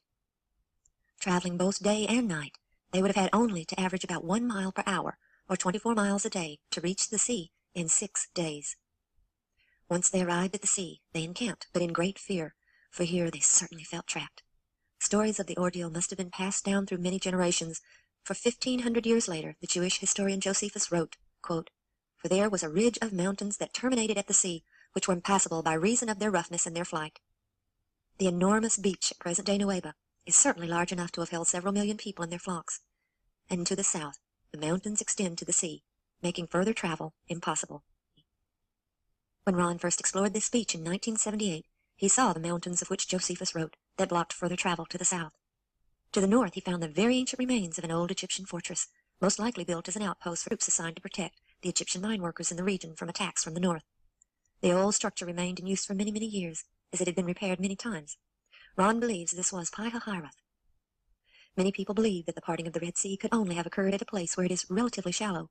Perhaps that is why most people believe it took place at the Gulf of Suez, which is quite shallow compared to the Gulf of Aqaba, which in some places is 5,000 feet deep. It is also about 8 miles across from the beach at Nueva. The few bathymetric maps Ron was able to find showed that the depths from the Nueva beach to the opposite shore reached a maximum of about 900 feet, gently sloping, while on each side there were sheer drops to about 5,000 feet. There certainly appeared to be an underwater path which could have been traveled with the water removed. When Ron and the boys first came to Nueva, they went to the south end of the beach. There Ron found a Phoenician-style column lying in the sand near the water's edge. Examining it, he saw that there were no inscriptions still legible. Water erosion had damaged it beyond any repair. At that time, the Sinai was being occupied by the Israelis, and they were in the process of using dynamite to level part of the mountains that reached the Gulf in order to drive their tanks along the coast. Noah's Ark. This saga began in 1977, when Ron began investigating a mysterious boat-shaped object which had been aerially photographed by a Turkish Air Force reconnaissance pilot while on a routine photo survey mission.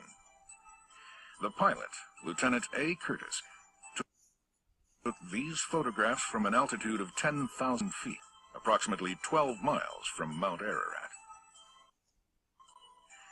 They were examined by a Turkish captain assigned to photo interpretation, who spotted the symmetrical boat shape in what appeared at the time to be a lava flow. As a result, a team of Turkish explorers and researchers examined the object and discovered that its dimensions were indeed near those of the Ark as stated in the Bible, most particularly those of the length. Dr. Arthur Brandenberger, a stereophotogrammetry expert. After studying the object and comparing the measurements to those in the aerial photos, he was quoted as saying, "I have no doubt at all that the object is a ship. In my entire career, I have never seen an object like this on a stereo photo." The Bible does state in Genesis 8:4 that the Ark came to rest in the mountains, that's plural, mountains of Ararat. Could it be that the Ark came to rest on a smaller sister mountain of Ararat proper?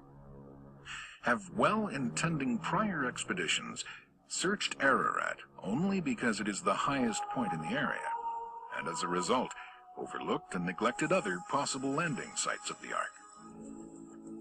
The name Ararat, as it appears in the Bible, is the Hebrew equivalent of Urartu, ancient country of Southwest Asia, mentioned in Assyrian sources from the early 13th century BC. This area included parts of eastern Turkey, Armenia, and Iran. Moses was not speaking of a specific mountain when writing Genesis. He was speaking of a country, Urartu. So the Bible was saying the ark came to rest in the mountains of the country of Urartu. In eastern Turkey, across the valley from Mount Ararat, is the site we will be visiting. This area was first photographed in an aerial survey conducted in 1959 by Francis Gary Powers. Later, Turkish Lieutenant Duripanar spotted the boat-shaped object in these photographs. So in 1960, a group from the United States journeyed to the site, but they prematurely concluded it was just a natural formation. That same year, Life magazine featured photos of the site. Is there a historical record from ancient civilizations of Noah's Ark existing? Berosus the Chaldean wrote, "It is said there is still some part of the ship in Armenia, at the mountain of the Chaldeans, and some people carry off pieces of the bitumen, which they take away, and use chiefly as amulets for the averting of mischiefs." Today, we can look at a map of Turkey and see this site listed as Nuhun Gemisi, or Noah's Big Boat. High on the mountain is the resting place of Noah's ship. The name of this mountain is translated as Doomsday Mountain, named so for the deadly event of the flood. As we drive up the mountain, we can see Lesser Ararat and Greater Ararat across the valley. Both are post-flood volcanic mountains that were not even here during the flood, and they would be the last place one should search for the ark. We finally made it to the ark. Looking at it from the stern, or rear, one can see the boat-shaped outline of the ark. It has a rounded stern and a pointed bow or front. The symmetrical shape indicates that it is a man-made structure. Photos taken at different times of the year have brought out different features of the boat. There was so much convincing evidence uncovered at the site that the Turkish government declared this area to be Noah's Ark National Park, and yet today, the world is unaware of this amazing discovery.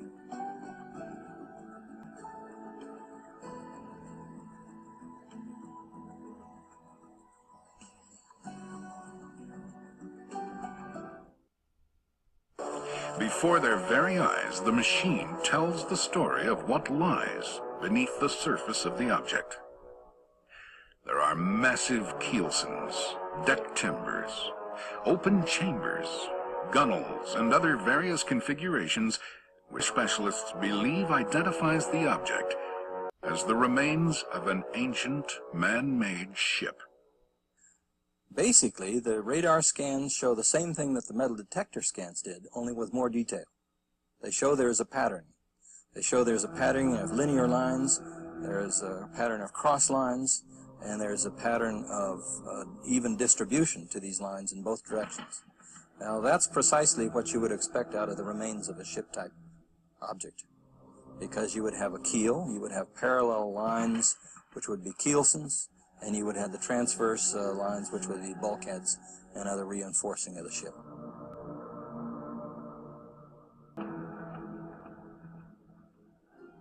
Compared to an aircraft carrier 1,000 feet long, we can see the Ark is quite large. The Ark was a high-tech vessel that was designed to survive a catastrophic flood that would destroy the surface of the Earth. Complete with a keel, keelsons, and anchor stones, it was truly a work of art designed to save the human race from annihilation. The Bible tells us the Ark was 300 cubits in length. The Ark formation has been measured to be 515 feet long, which is exactly 300 Egyptian cubits. Moses, when writing the Genesis account, would have been accustomed to using the longer Egyptian cubit of 20.6 inches. The Bible mentions an earlier cubit, cubits according to the former measure. This references the Egyptian cubit, which was divided into 28 digits, making up the cubit rod. Many centuries later, the 18-inch Hebrew cubit was developed and implemented. One can easily see the rib timbers near the stern on the starboard side of the Ark. This was part of the superstructure of the Ark. We are now standing on the middle deck of the Ark, and now pan over to the interior of the port side, where we can see 4 horizontal protrusions in a row. They are arranged in a regular pattern, indicating man-made construction. These would have been horizontal deck support timbers, extending toward the middle of the deck. At the stern, we can see the symmetrical shape of the boat, including the center mound, where the decks have collapsed, one on top of another. Continuing to inspect the stern, we can see 5 objects in a row along the inside port area of the deck. These have been measured at regular intervals and appear to be vertical posts that would have supported the deck.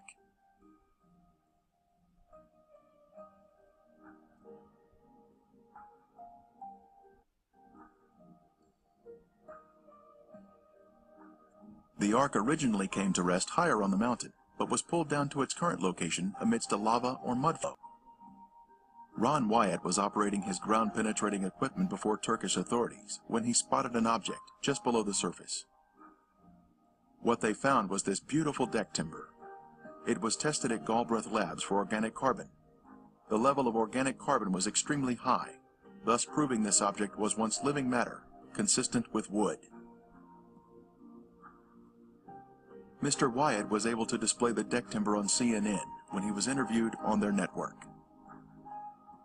The timber is in 3 layers, much like plywood, with glue oozing out at the end. This makes it stronger than one solid piece of wood. The outer area is covered in black pitch. Some nails can also be seen on its surface. This layering of wood may have been the gopher wood mentioned in Genesis. Just above the Ark site is the Uzungili village. Its former name, in the 19th century, was Nasr. This pronunciation is similar to Nicer, a village that the Babylonian Berosus described as being near the Ark site. Josephus in the 1st century said, "Its remains are shown there by the inhabitants to this day." This would tell us the Ark would be in an accessible location. These local villagers would have had a tourist trade, accommodating visitors to the Ark. The visitors to the Ark would have stayed overnight here, and would have bought souvenirs in the village. Using radar equipment, Ron Wyatt discovered an open cavity on the starboard side of the Ark. Utilizing a core drilling technique, he was able to gain access to the interior of the Ark. Stunning evidence was pulled from the belly of the ship. Using an improvised long rake device, petrified animal dung was extracted from the hull. Next, cat hair was also pulled from the cavity. Then, a petrified antler was extracted. These are all items that one would expect to find in the bottom of the Ark. The Bible tells us the antediluvians were skilled in metalworking. Tubal-Cain, an instructor of every craftsman in bronze and iron. This large metal rivet, or metal washer around a metal rod, was found by Ron Wyatt when he had taken a tour group to the site in 1991. The center rod had been struck while it was hot, causing it to flare out, holding the washer in place. Test results showed that it contained 8% aluminum metal. Aluminum metal is man-made, thus proving the site to be man-made. They used a metal detector to locate metal fittings on the Ark. This is a crescent-shaped piece of metal that had been a circular washer in its better days, and was found near the bow, on the port side. A portion of it tested at Galbraith Labs in Tennessee, and the results were stunning. It was 8% aluminum metal, just as Ron Wyatt had revealed. The test additionally showed a small amount of titanium metal that is also man-made. The Ark Discovery team continued its analysis at the site and located another fitting on the starboard side. A portion of it was sent to Galbraith Labs for testing, and again, there were incredible results.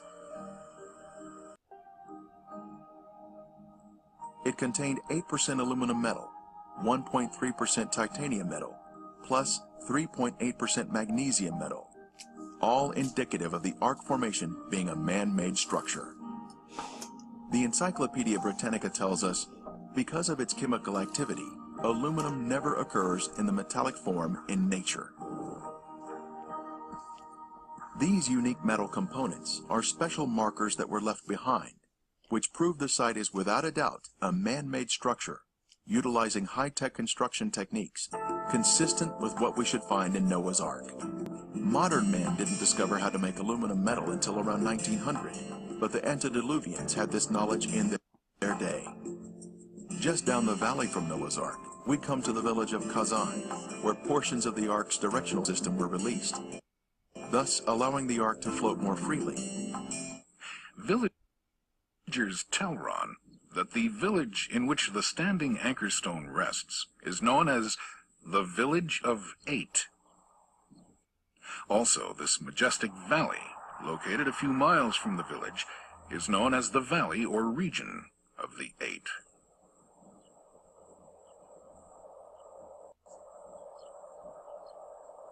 None of the inhabitants of this region know how these names came to be. They've been passed down from generation to generation. Again, he clearly finds reference to the 8 survivors of the flood. Here is another strong indication that someone from antiquity has left record of the landing place and survival of Noah and his family. This mystical and enchanting region. The alignment of these stones tell us the direction from which the boat came as it approached and the mountain that it landed on. One of these stones is approximately a quarter of a mile from the boat itself. Now, these stones, or this type anchor stone, is a very familiar object to the students of early navigation. They were used by many of the early civilizations, the Phoenicians in particular, and the shores of the Mediterranean and the floor of the Mediterranean is strewn with these stones. The difference that becomes obvious immediately is the difference in size. Only in size or scale do these stones differ significantly from their considerably smaller Mediterranean counterparts. If the size of the stone anchors implies the size of the boat or ship on which they were used, how much more should it be true for these stone anchors weighing several tons to be, by this standard, Ark-size stone anchors?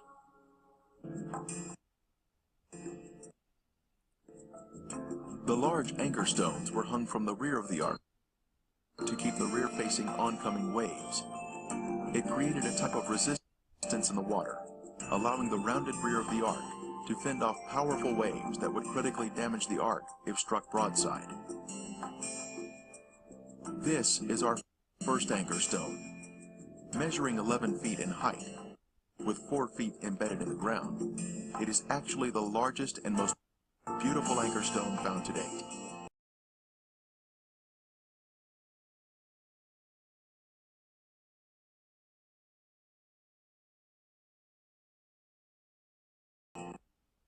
A tapered hole was drilled into the top of each anchor stone, a 5-inch opening on one side and a 7-inch opening on the other, allowing a rope to be pulled through and a knot tied.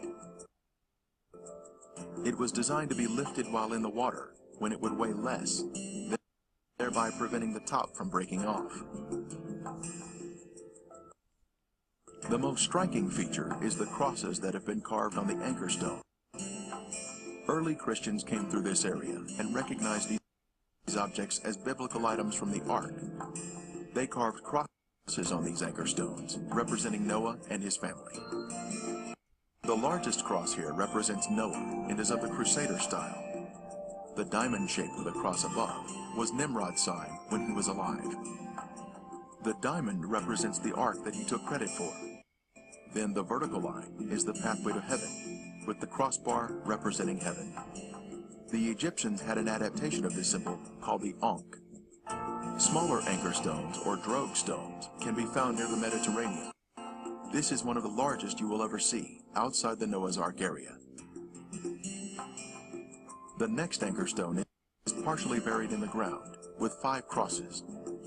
The largest cross represents Noah. The next smallest, Mrs. Noah. Then the 3 smallest are the sons of Noah. At the bottom is a possible image of the Tower of Babel, which was built around 200 years after the flood by Nimrod and his rebellious followers.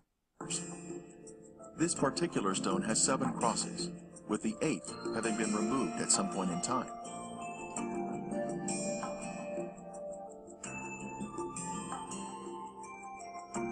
This stone has a large cross representing Noah. The next smaller cross in the bottom left is Mrs. Noah. The next 3 smaller crosses represent the 3 sons. Then, the 3 smallest represent the wives of the sons. This stone does not have any carvings on it, but it does have a hole drilled through the top. Other stones have been found buried, but they have no inscriptions. This stone had a hole drilled in the left side. Then on the right, we can see ancient inscriptions. Vandals have broken this stone, but you can see where the hole once was in the top. Crosses have also been carved on this stone.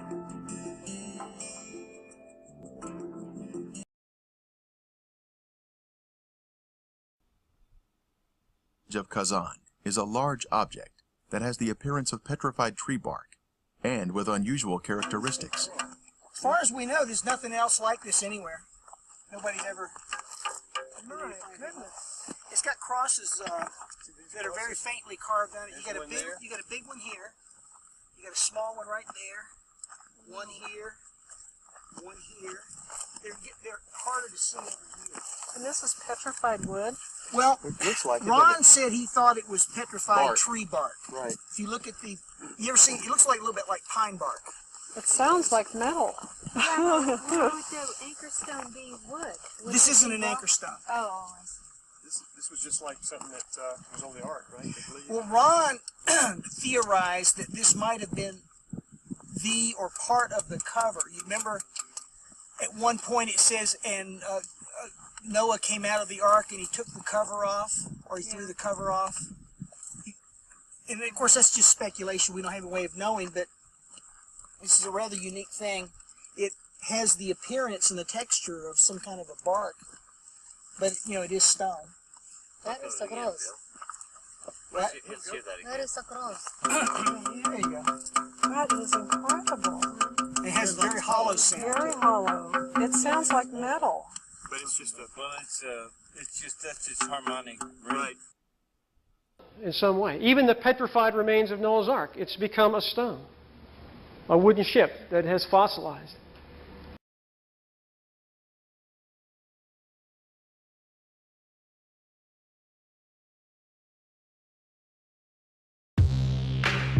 You don't really understand sometimes what a terrible burden it is to know some of the things that I know. To try to wake people up and impart this knowledge to them. And find out that they just have walls built in front of them. They want to be slaves. Now, I risk sounding like a conspiracy theorist, but it's no longer a theory. What I'm about to say is fact.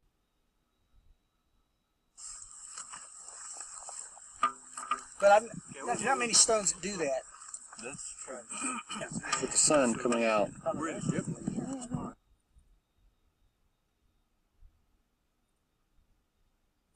That is incredible. It has a very hollow sound. Very hollow. It sounds like metal. But it's just a... Well, it's just that's its harmonic. Right. Yeah. Harmonic resonance. You're right. Yeah.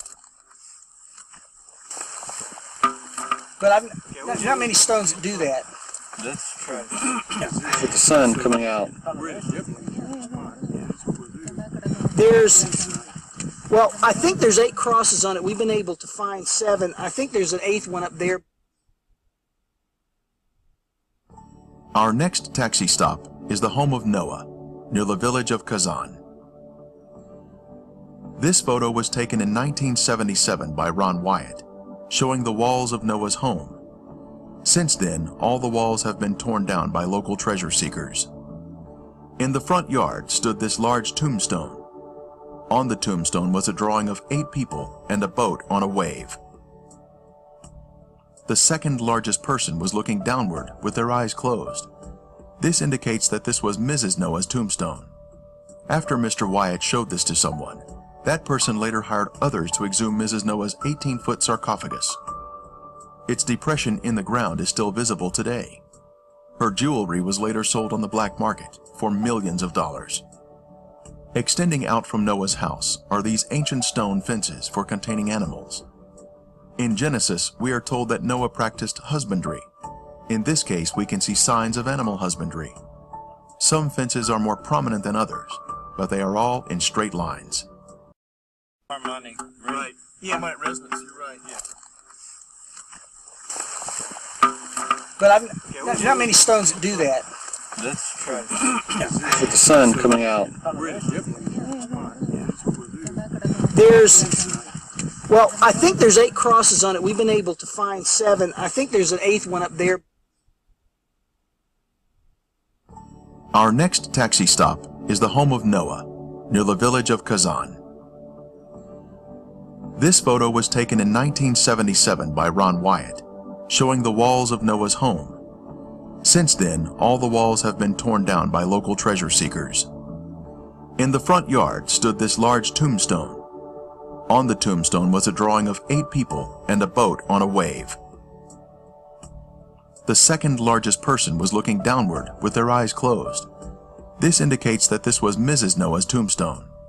After Mr. Wyatt showed this to someone, that person later hired others to exhume Mrs. Noah's 18-foot sarcophagus. Its depression in the ground is still visible today. Her jewelry was later sold on the black market for millions of dollars. Extending out from Noah's house are these ancient stone fences for containing animals. In Genesis, we are told that Noah practiced husbandry. In this case, we can see signs of animal husbandry. Some fences are more prominent than others, but they are all in straight lines. Uphill, behind Noah's home, is this large altar that he would have used to sacrifice animals to the Lord. It is approximately 10 feet in diameter and has a cube-like shape. In conclusion, we can say that the Darupanar, Noah's Ark formation, is full of evidence which confirms its authenticity, especially when we objectively consider all the information.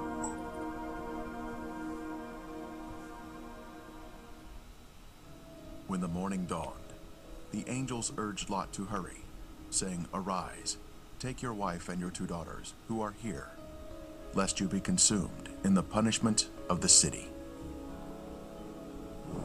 Lot, his wife and daughters, all fled from the terrible destruction of Sodom.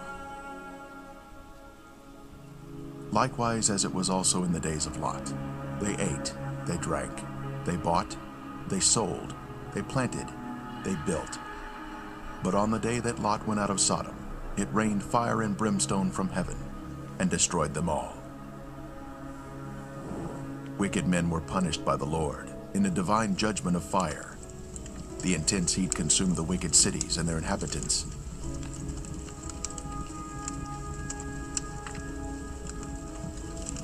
But Lot's wife looked back toward her beloved Sodom, violating the angel's command, and was thus turned into a pillar of salt.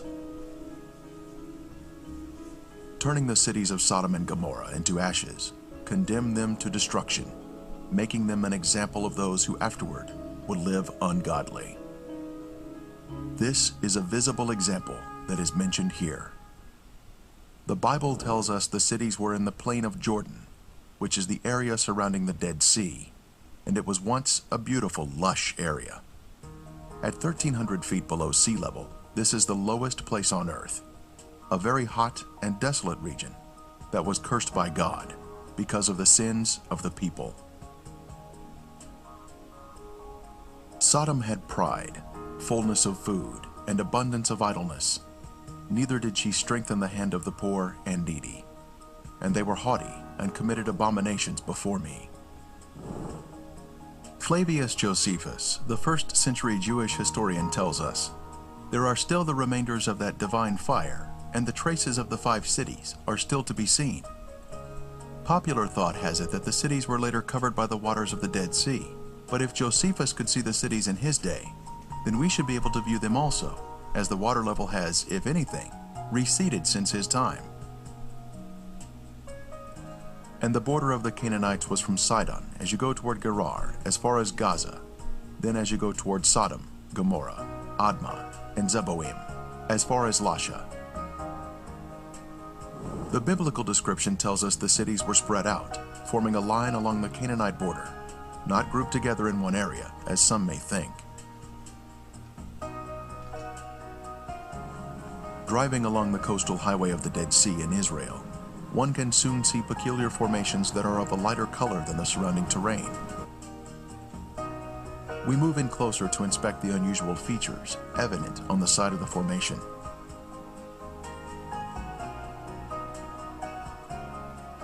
On the side of the structure, this swirling pattern is different from any type of sedimentary rock or soil that would normally contain horizontal, even layers.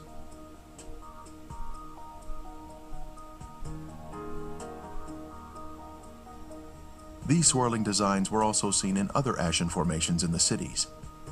This is evidence of extreme heat, up to 6,000 degrees Fahrenheit, where thermal ionization occurs, when the electrons repel and attract, forming these unusual swirling designs.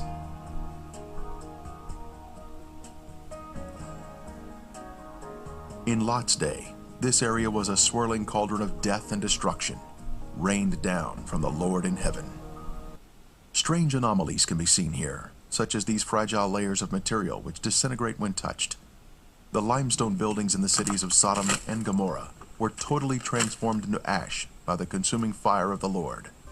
Ron Wyatt was the original discoverer of these cities in 1989, and he now describes the brimstone found here. Okay, we're down at Sodom and Gomorrah still. Right in front of you see some unusual looking spots on this shall we say layer of ash. It's not stone, it's ash. Now we'll move in for a close-up of this. And you can see that they're kind of circular shaped places. Now what we have found, and we'll move in a little closer here, is that inside each of these is sulfur. That is in most of them. Now the ones that do not have sulfur in them, and this one we just took a bunch of sulfur out and put it in our specimen bag. But the ones that don't have sulfur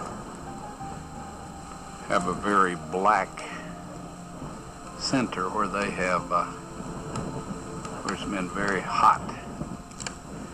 So now we'll move in on this one where there is some sulfur still present, and back off just enough so you can see what we're up to here, and we'll go collect that sample in a bag.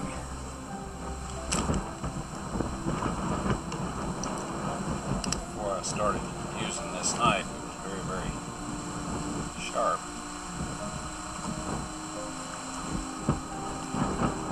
Okay, here this is, and we have collected some more, and it smells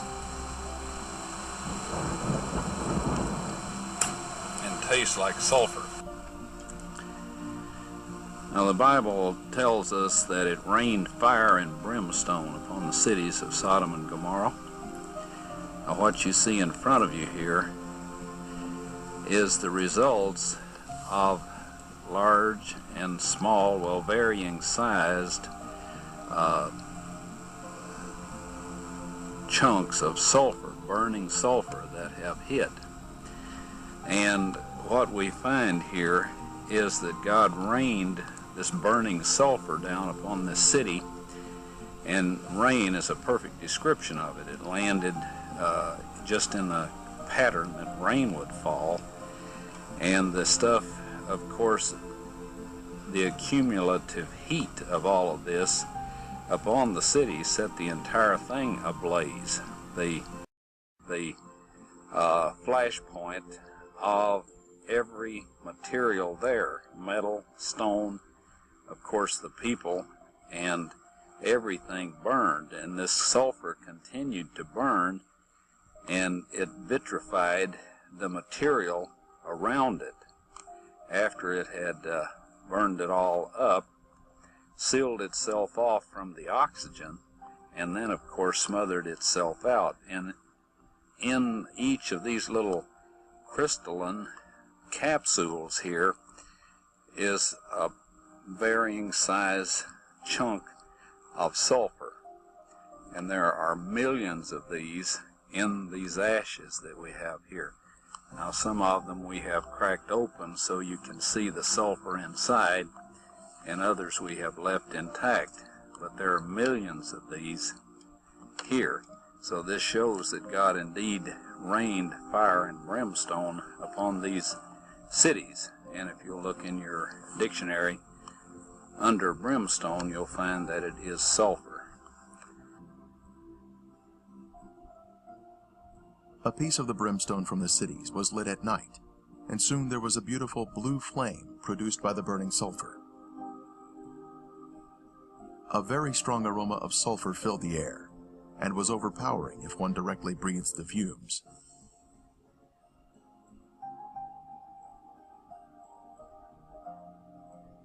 Exploring the cities further, more brimstone was found of various shapes and sizes.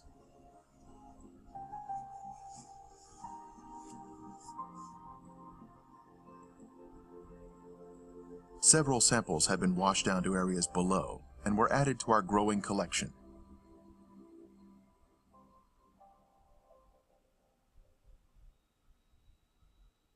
This brimstone is made of monoclinic, white sulfur that has been burned or cooked at a high temperature.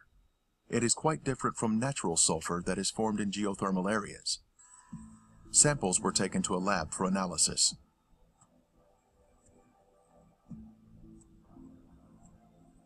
Each specimen was carefully separated and prepared for testing, with the outer portion cast aside.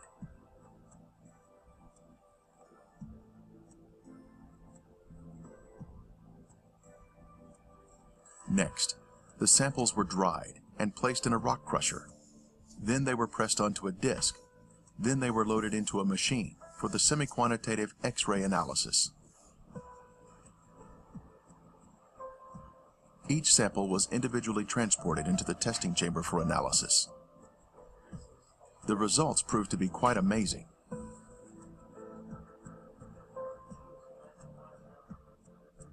As the samples were found to be 98% pure sulfur, unlike any other sulfur found on Earth. This pure, cooked sulfur is the heavenly marker that was left behind to show the world that the Lord, without a doubt, destroyed these sinful cities at His command. Critics have said that the sulfur is from volcanic activity, but that type of rhombic sulfur is only 40% sulfur and is of a crystalline form, unlike the white, compacted monoclinic form that is found in the ashen cities today. Here is a round piece of brimstone embedded in a section of ash.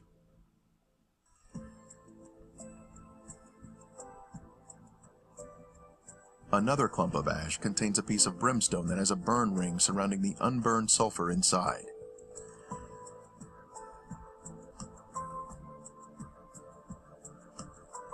This mound of material has a lid that easily comes off, revealing the round nugget of brimstone inside.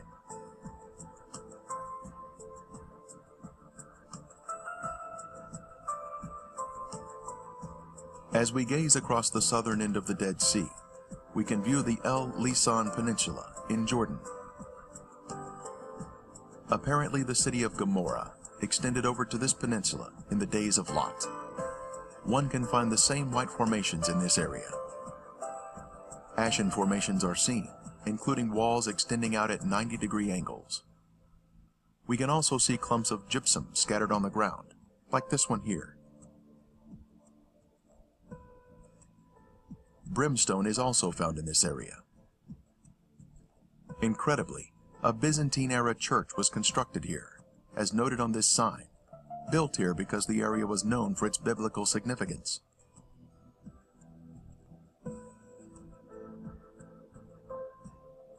Back over at Gomorrah proper, we can see white, ashen worship structures built atop an acropolis, or high place. Both a sphinx and ziggurat are seen here, side by side, much like what we see in Egypt at Giza, with the Sphinx and the pyramids built in close proximity to each other.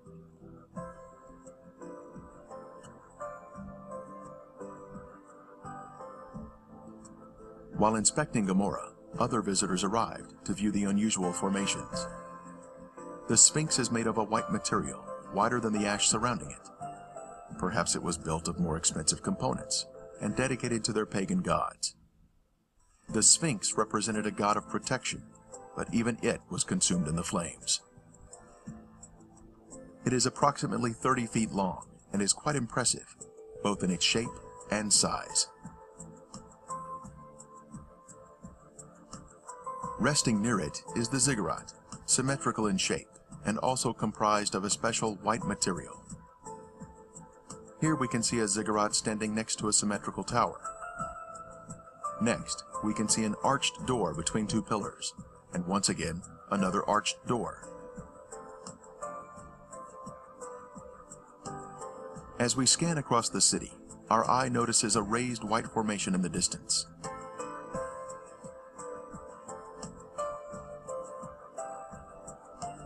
As we near the formation, we can see it is in the shape of a ziggurat. It turns out there are actually two ziggurats on this raised acropolis.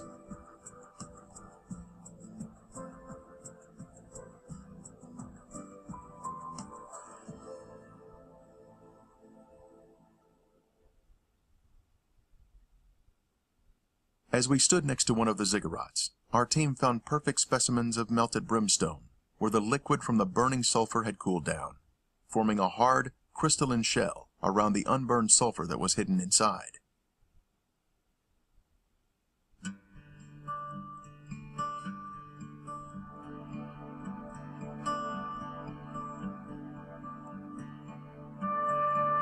On the outside of the ziggurat, we spotted a piece of brimstone fused into the side of the formation. Using a knife, it was opened, revealing the pure brimstone inside.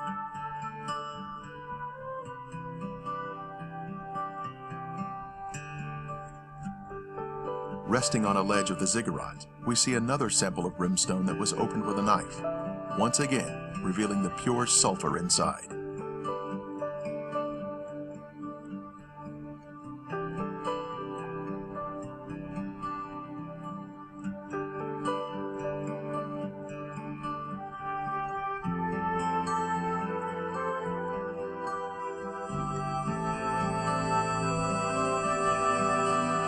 The most impressive evidence was this cremated bone fragment that was left behind from some lost soul of Gomorrah. The bone marrow inside was cooked until it had turned white. This is a moving testimony of God's power to destroy those who reject the Holy Spirit. Are we in the will of God, allowing the Holy Spirit to guide us into obedience? Or are we part of the rebellious and lost?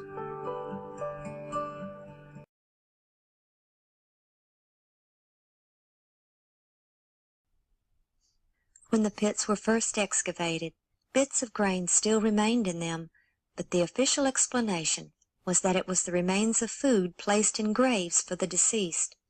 However, as we mentioned, these bear no resemblance to any ancient Egyptian tombs, but they do bear a marked resemblance to pits identified as grain storage bins in other ancient civilizations.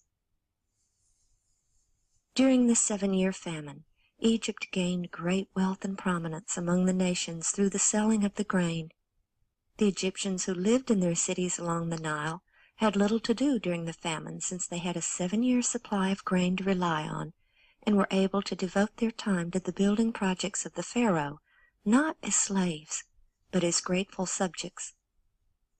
The family of Jacob, who lived in the Delta, separate from the native population, prospered and grew, exempt from the 1/5 taxation levied on the native population. From the time Jacob's family came to Egypt until the birth of Moses was about 180 years. Many pharaohs had come and gone, many ruling contemporaneously with others in different regions, but until now all recognized the rights granted to the people of Israel to live in the land of Ramses. But that was about to change. Exodus 1:8. There arose up a new king over Egypt, which knew not Joseph. Israel had remained a separate race from the Egyptians, and had grown and prospered to such an extent that they were viewed as a potential enemy nation right in the midst of Egypt. But the Pharaoh didn't want to banish the Israelites, because they were skilled craftsmen, adding great wealth to the nation. By oppressing them with the bondage of hard labor, he sought to subdue them and crush their spirit. When this failed, the king then sought to decrease their number by issuing a decree that every Hebrew male born alive was to be cast into the river and drowned. It was at this time that Moses was born, and hid by his mother in an ark of bulrushes, placed in the river, and rescued by the Pharaoh's own daughter. Raised as the Pharaoh's grandson, he was considered part of the royal family, but his loyalties remained with his own people. When Moses killed an Egyptian for smiting a fellow Hebrew, he incurred the wrath of his adopted grandfather, the Pharaoh, and he fled Egypt to Midian. There he married the daughter of Jethro, the priest of Midian, a worshipper of the true Creator. 40 years later, he was called of God at the burning bush to lead his now enslaved people out of Egypt. The rest of the story is well known, but the apparent lack of any evidence has led scholars to either doubt the truth of the entire story, to try to downplay the events and explain them in terms of natural science, or explain them as normal events which were blown out of proportion. Ron Wyatt believed they occurred exactly as the Bible stated. Ron was right. After the final plague, which took the lives of the firstborn throughout all of Egypt, Pharaoh called Moses and said, "Rise up and get you forth from among the people, both ye and the children of Israel, and go, serve the Lord as you have said, and take your flocks and your herds as you have said, and be gone, and bless me also." With sandaled feet and staff in hand, the people of Israel had stood hushed, awed, yet expectant, awaiting the royal mandate that they should bid them go forth. Before the morning broke, they were on their way. The Israelites had been scattered throughout the empire of Egypt by this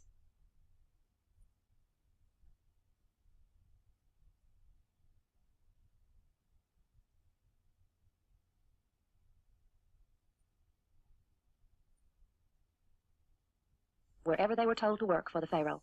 But during the plagues, they had all slowly returned to Goshen or Ramses. Exodus 12:37. And the children of Israel journeyed from Ramses to Succoth. They journeyed from the land of Ramses or Goshen, and encamped or gathered at Succoth.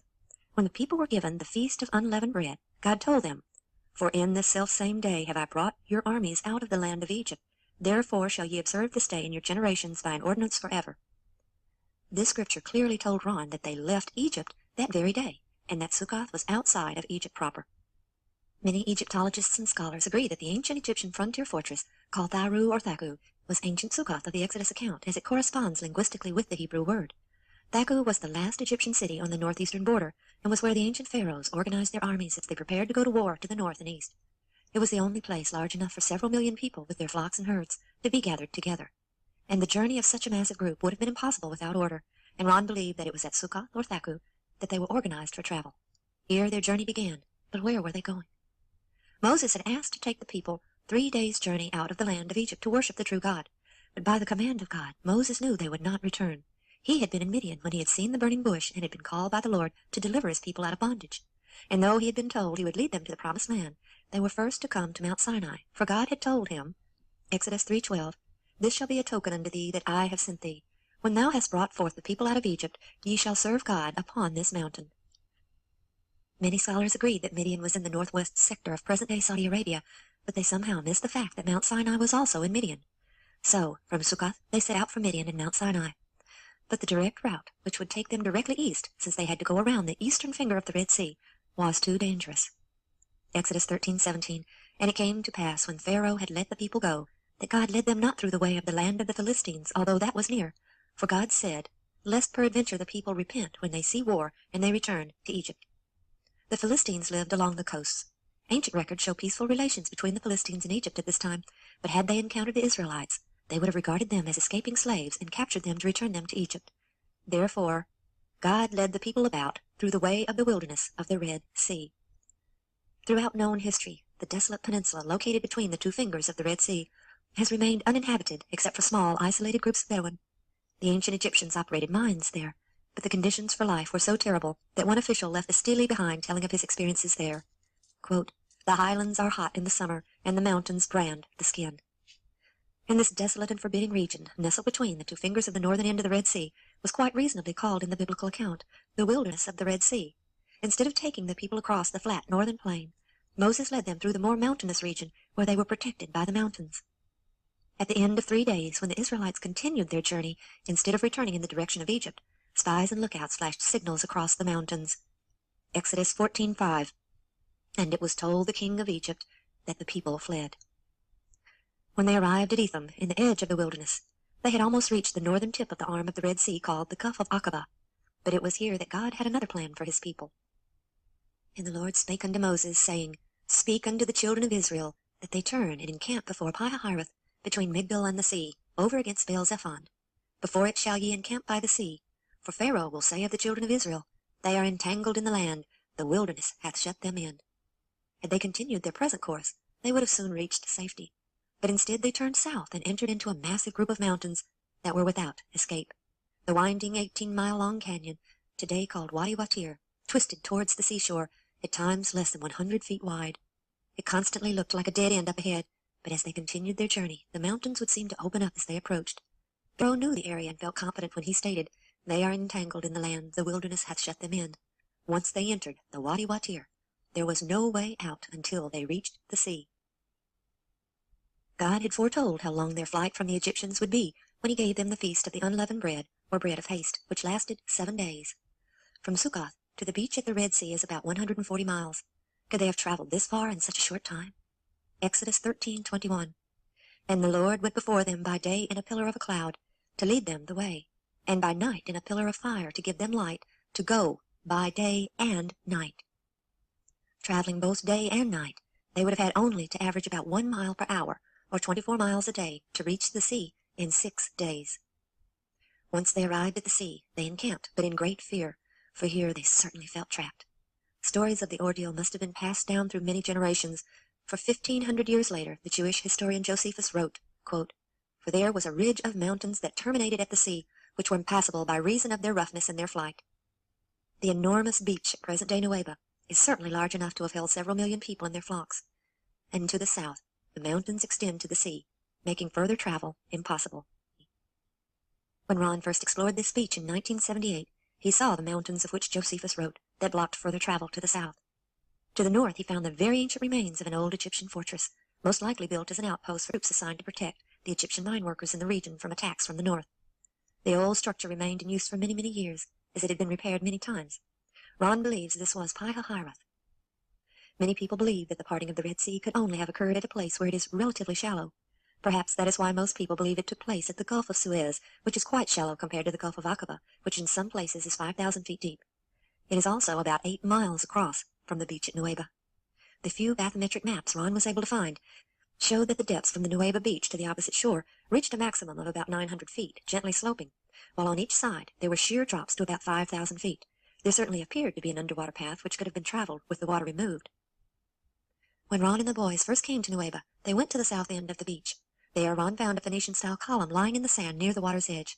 Examining it, he saw that there were no inscriptions still legible. Water erosion had damaged it beyond any repair. At that time, the Sinai was being occupied by the Israelis, and they were in the process of using dynamite to level part of the mountains that reached the Gulf in order to drive their tanks along the coast. Over and over Ron explained why he was there, and late one afternoon they took him in a helicopter and told him to show them where he believed the great multitude crossed the sea, with inscriptions in archaic Hebrew. The Saudis made numerous photos, chattering excitedly, and Ron explained that he believed it was erected in ancient times to mark the crossing site, and told Daniel and Ronald Jr. returned to Nashville at the end of an amateur archaeology expedition that landed them in a Saudi Arabian jail. They entered Saudi Arabia illegally, searching for the site. Again up into the mountain, this time bringing Aaron, his sons, and the 70 elders of Israel. Directly above the altar is a plateau in the mountain, just below the scorched black of the high peak. We believe this is where the group of men did eat and drink, and saw the God of Israel, and there was under his feet, as it were, a paved work of sapphire stone, and as it were, the body of heaven in its clearness. they were given the same glimpse of the heavenly throne that Ezekiel saw in vision. Then I looked, and behold, in the firmament that was above the head of the cherubim, there appeared over them, as it were, a sapphire stone, as the appearance of the likeness of a throne. Moses was again called up into the mountain, this time with Joshua. For 6 days the men waited, and then on the 7th day God called Moses up into the cloud that covered the very top of the mount, into the presence of the Lord. For 40 days he remained there, while Joshua waited for him in the lower plateau. In the midst of the blackened peak is a hollow area within the burned top, which appears unscorched. From this hollow there is a visible pathway leading down to the plateau. We believe this was where Moses met with God and received the ceremonial law, the statutes and judgments, and the 10 Commandments. Moses carefully recorded all he was told. Then something terrible occurred. The Lord said unto Moses, Go, get thee down, for thy people which thou broughtest out of the land of Egypt have corrupted themselves. They have turned aside quickly out of the way which I commanded them. They have made them a molten calf, and have worshipped it, and have sacrificed unto it, and said, These be thy gods, O Israel, which have brought thee up out of the land of Egypt. And the Lord said unto Moses, I have seen this people, and behold, it is a stiff-necked people. Now therefore let me alone, that my wrath may wax hot against them, and that I may consume them, and I will make of thee a great nation. Moses pleaded with God for his people, that he not destroy them, and finally God accepted his plea on their behalf. But Moses' anger with the people was also great. With the 2 tables of stone cradled in his arms, Moses began down the mountain and approached Joshua, waiting in the plateau. As he came near, Joshua said, There is a noise of war in the camp. But Moses replied, It is not the voice of them that shout for mastery, neither is it the voice of them that cry for being overcome, but the noise of them that sing do I hear. Then they came to Elim, located at the south end of these mountains. After drawing their water, the Israelites set up camp. Because of the great number of people and animals, they filled the wadi from Elim westward to the nearby Red Sea shore.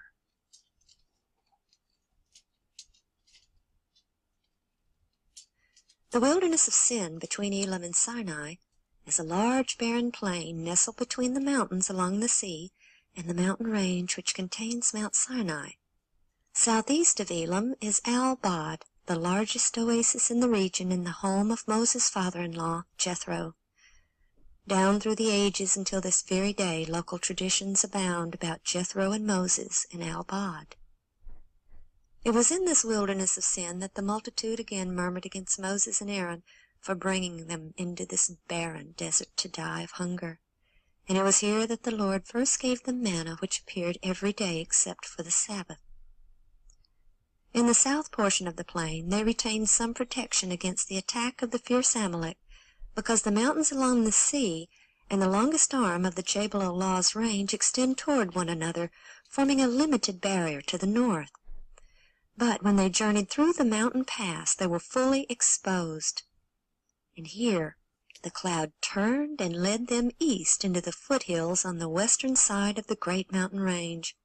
Here they had limited protection within the hilly region. Exodus 17:1. And all the congregation of the children of Israel journeyed from the wilderness of Sin after their journeys, according to the commandment of the Lord, and pitched in Rephidim, and there was no water for the people to drink. And once again the people became greatly upset with Moses. And Moses cried unto the Lord, saying, What shall I do unto this people? They be almost ready to stone me. And the Lord said unto Moses, Go on before the people, and take with thee of the elders of Israel, and thy rod wherewith thou smotest the river. Take in thy hand, and go. Behold, I will stand before thee there upon the rock in Horeb, and thou shalt smite the rock, and there shall come water out of it, that the people may drink. And Moses did so in the sight of the elders of Israel. Visible for many miles around, this large rock, about 6 stories in height, stands atop this hill over 100 feet above the plain. With the elders looking on, Moses climbed atop the rocky hill to the standing boulder and struck it with his staff. From within the wall of the crack, large streams of water flowed out into the plain. The channels this water cut into the rock is still visible between the large crack, and the direction of the water flow can be seen in the channels cut into the earth. The rock of the hill upon which the boulder still sits displays signs of water erosion. Then came Amalek and fought with Israel in Rephidim. Since the multitude was hidden only in the foothills as they traveled to Rephidim, the Amalek may have seen the cloudy pillar by day and fire by night, which may not have been visible while they traveled through the mountainous region. In Deuteronomy 25:18, Moses recounts the attack and how the Amalek, quote, met thee by the way, and smote the hindmost of thee, all that were feeble behind thee, when thou wast faint and weary. Though a surprise attack from the rear, their position seemed to have afforded them some strategic advantage, for they were able to organize an army and go to battle the next day, armed with the weapons of the drowned Egyptians. And Moses said unto Joshua, Choose us out men, and go out, fight with the Amalek tomorrow. I will stand on the top of the hill with the rod of God in mine hand. And it came to pass, when Moses held up his hand, that Israel prevailed, and when he let down his hand, Amalek prevailed. But Moses' hands were heavy, and they took a stone and put it under him, and he sat thereon, and Aaron and Hur stayed up his hands, the one on the one side, and the other on the other side, and his hands were steady until the going down of the sun. And Joshua discomfited Amalek and his people with the edge of the sword. After the battle, Moses built an altar to the Lord just a few 100 yards from the rock which brought forth the streams of water, and he called the name of it Jehovah Nissi. Rephidim means plains, and the flat land amid the foothills of the mountain range consists of thousands of acres, more than enough room for the great multitude to have camped, and for a great battle to have taken place. They had entered this wilderness of sin exactly 1 month after they had left Egypt, and would reach the encampment at Mount Sinai exactly 2 months after leaving Egypt. This indicates that they spent possibly up to 3 weeks here, and the area is abundant with evidences of their stay. These plains are littered with the remnants of ancient structures, such as these round hut circles. Though no one knows their exact function, it appears that a large center stone held up a tent, while smaller stones were placed along the edge of the tent to secure it. This would provide protection for a sleeping family from any wild animals, as well as from their own flocks. After the Amalek attack, Jethro, Moses' father-in-law, came with his sons and his wife unto Moses in the wilderness, where he encamped at the mountain of God. Rephidim is located on the western side of the great mountain range the Bedouins still call Jebel Musa. The split rock from which the water came forth was called the rock at Horeb. They were at the holy mountain, but they were on the western side. Their next encampment would be on the eastern side. Exodus 19:1. In the 3rd month, when the children of Israel were gone forth out of the land of Egypt, the same day came they into the wilderness of Sinai, for they were departed from Rephidim, and were come to the desert of Sinai, and had pitched in the wilderness. And there Israel camped before the mount. From Rephidim they continued their journey around the mountain range, first going north, then circling around to the east and south. As they entered the foothills on the eastern side, the rocky cliffs rose hundreds of feet on either side. Sandstone mountains were soon replaced by towering granite cliffs which rose to greater heights around them.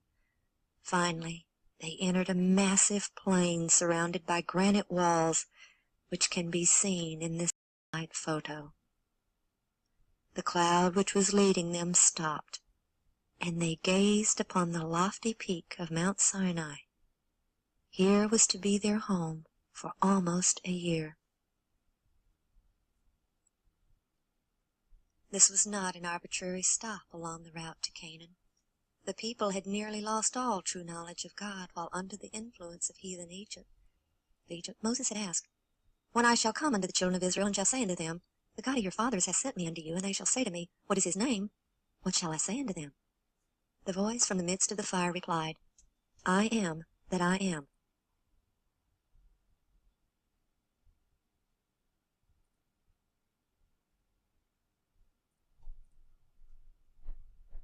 So shall ye make it. The ordinance of the sacrificial system, or ceremonial law, was made up of symbols pointing to the future Messiah, to his sacrifice and his priesthood. The solemn service of the sanctuary typified the grand truths that were to be revealed through successive generations. The cloud of incense ascending with prayers of Israel represented his righteousness that alone can make the sinner's prayer acceptable to God. The bleeding victim on the altar of sacrifice testified of a Redeemer to come, and from the Holy of Holies the visible token of the divine presence shone forth.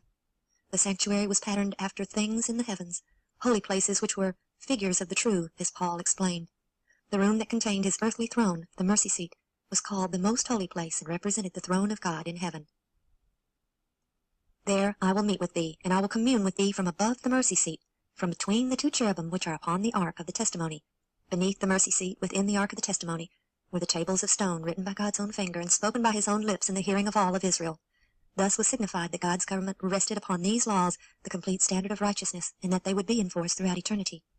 When the tabernacle and its furnishings were completed, instructions were given on the manner of the encampment. In the center of the camp the tabernacle was set up. Around it on the north, south, and east were the tents of the Levites who had the care of the tabernacle and the services therein. On the west side were the tents of Moses, Aaron, and his sons. Afar off from these, the other tribes were assigned to the north, south, east, and west. Beyond can be seen the vastness of the camp of the Israelites. About 10 miles in length from north to south, it's approximately 6 miles wide. To the west and north it is shielded by the sheer cliffs of the mountain range. To the east and south it is surrounded by the smaller dark hills, giving it the appearance of a massive ancient volcanic rim. The mixed multitude which had left Egypt with them was not allowed in the camp itself, and we believe they made their camps in the smaller plain to the east, which was separated from the main camp by the lower dark-colored mountains, which also resemble the rim of an ancient volcano. And here was home to the great multitude for almost a year. Here in this desolate region was an entire nation unto itself, sustained completely by God. The manna which fell here long ago ceased, but one very precious evidence remained. The Bible tells us about the manna. The people went about and gathered it, and ground it in mills, or beat it in a mortar, and baked it in pans, and made cakes of it. The broken millstone that was found in the camp did not belong to any of the handful of Bedouin who still roam through the area today. Their diet consists largely of dates, figs, camel's milk, and camel's meat. There is no grain here, no wheat, no corn. There is nothing to grind. But over 3,000 years ago, a whole nation of people daily ground manna in mills, and one of those broken millstones was left behind. After all the wonderful miracles God wrought in the deliverance of his people, when they left Mount Sinai and came to the border of the Promised Land, because of their lack of faith, God did not lead them in. Instead, they were doomed to wander for 40 years in the wilderness. Only 2 men who had left Egypt entered the land of Canaan, Joshua and Caleb. Why has God revealed these evidences today, after almost 3,500 years? Paul wrote in 1 Corinthians 10:11, "These things happened to them for ensamples, and they are written for our admonition, upon whom the ends of the world are come." Today we are at the border of the Promised Land, not the Canaan of old, but the city which hath foundation, whose builder and maker is God. Will we enter? Blessed are they that do his commandments, that they may have right to the tree of life, and may enter in through the gates into the city.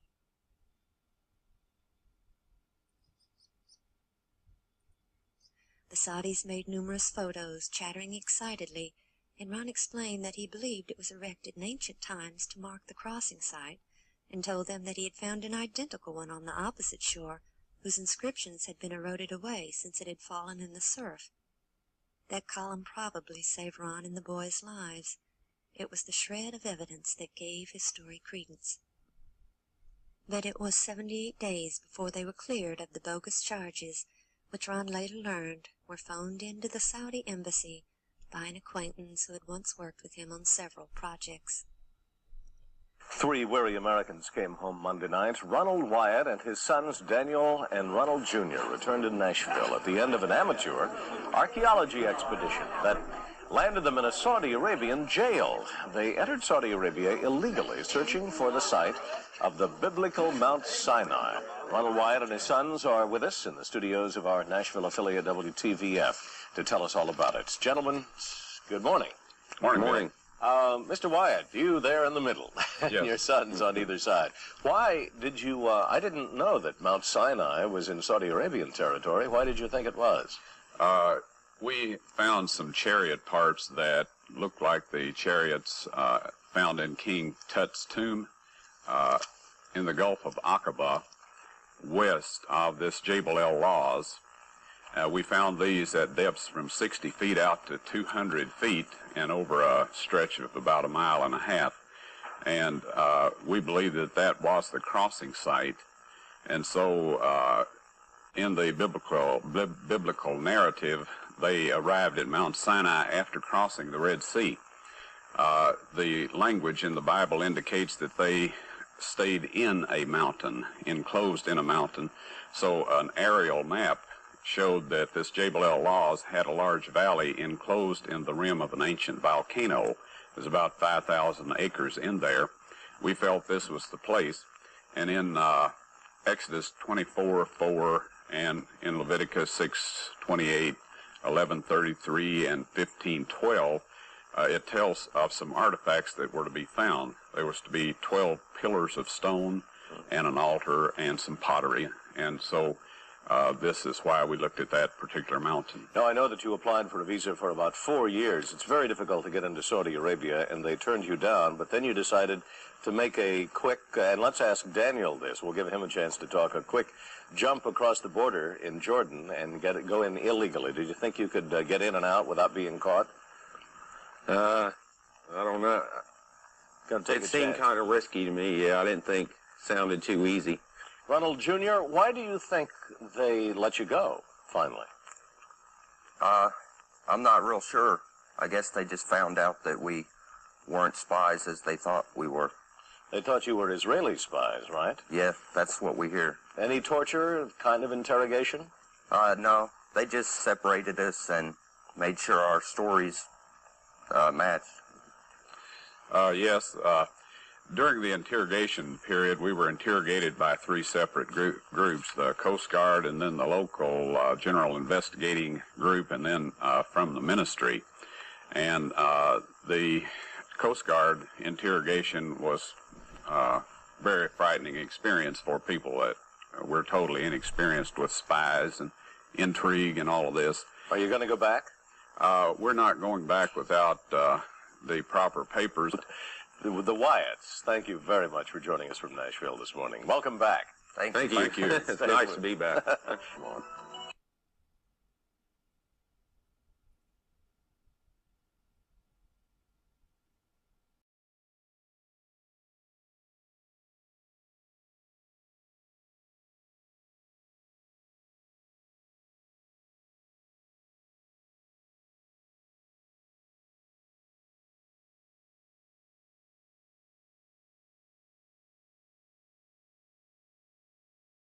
You're going to see some amazing things that God is doing. Segment, we'll talk about Noah's Ark, we'll talk about Sodom and Gomorrah, we'll talk about the Red Sea crossing site, the Ark of the Covenant, the real Mount Sinai. We'll look at the evidence. There have been several major archaeological sites that have been relocated over the last 32 years and have gained world notoriety. We're going to be talking about Noah's Ark, Sodom and Gomorrah, pyramids. How many realize that the pyramids on the Giza Plateau is a biblical site? You know, the word pyramid means fire measures or light measures. It's not even an Egyptian word. And, but yet it's most often tied, scholars have tied it, historians have tied it to Egyptian culture and tradition. It's really a biblical site. You got this crossing of the Red Sea that we're going to look at, the real Mount Sinai. The Ark of the Covenant, of course, which is probably one of the most controversial. Gethsemane in the Garden Tomb.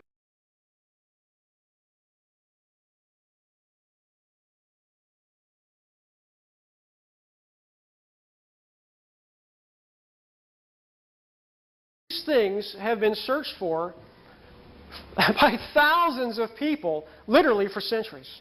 You're aware of that, right? You're aware that thousands of people, scholars, professors, explorers, world leaders, have been looking and searching for these sites for centuries.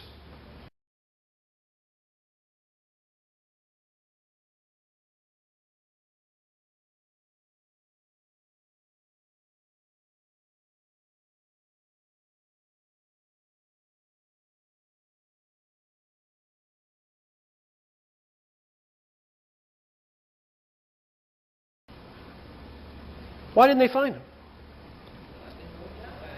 It wasn't the time, was it?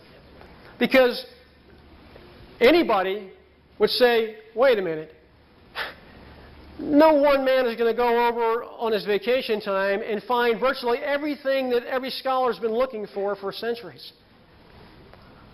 They're going to say, that's humanly impossible. And they're right. But the word, the operative word, is humanly.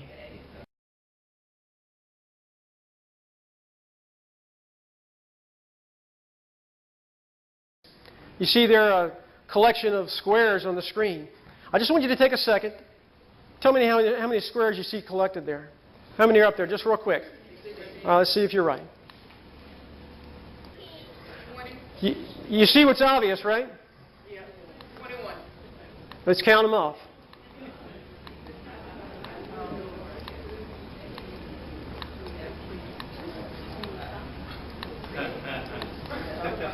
We're still going, aren't we? 30 squares. When you saw what was obvious, you know your mind said, I've got the answer. I'm satisfied that I have the answer. And your mind went on to something else. Okay, it was ready to go on to the next thing. But when you started looking a little bit deeper, when you started looking below the surface, you began to say, hey, there are other things below the surface. There are other things that aren't so obvious. Now that happens a lot in Bible study in general. In fact, if you were here yesterday evening with Brother Lee Forbes, he was illustrating this very concept on learning how to study the Bible. You know, we read over scriptures and we don't really understand what they mean until we start to dig. It's important to dig, right? God lays lots of gems below the surface.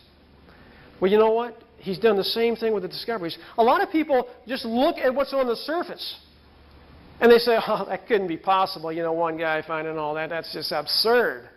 You know, especially when Professor this so-and-so has been looking for this. And there have been eyewitness sightings of the Ark up on Mount Ararat. And you've heard it all before. Let's consider all 30 squares, all right? Let's consider 30 squares. What is really going on here? What is really happening here? Something beyond human intellect. Something beyond human initiative. Something special is going on here. One of the things that we noticed early on was that all of the sites involved stone in some way. Now maybe that was one of those 16 squares that you may have noticed, that everything involves stone in some way. Even the petrified remains of Noah's Ark, it's become a stone, a wooden ship that has fossilized.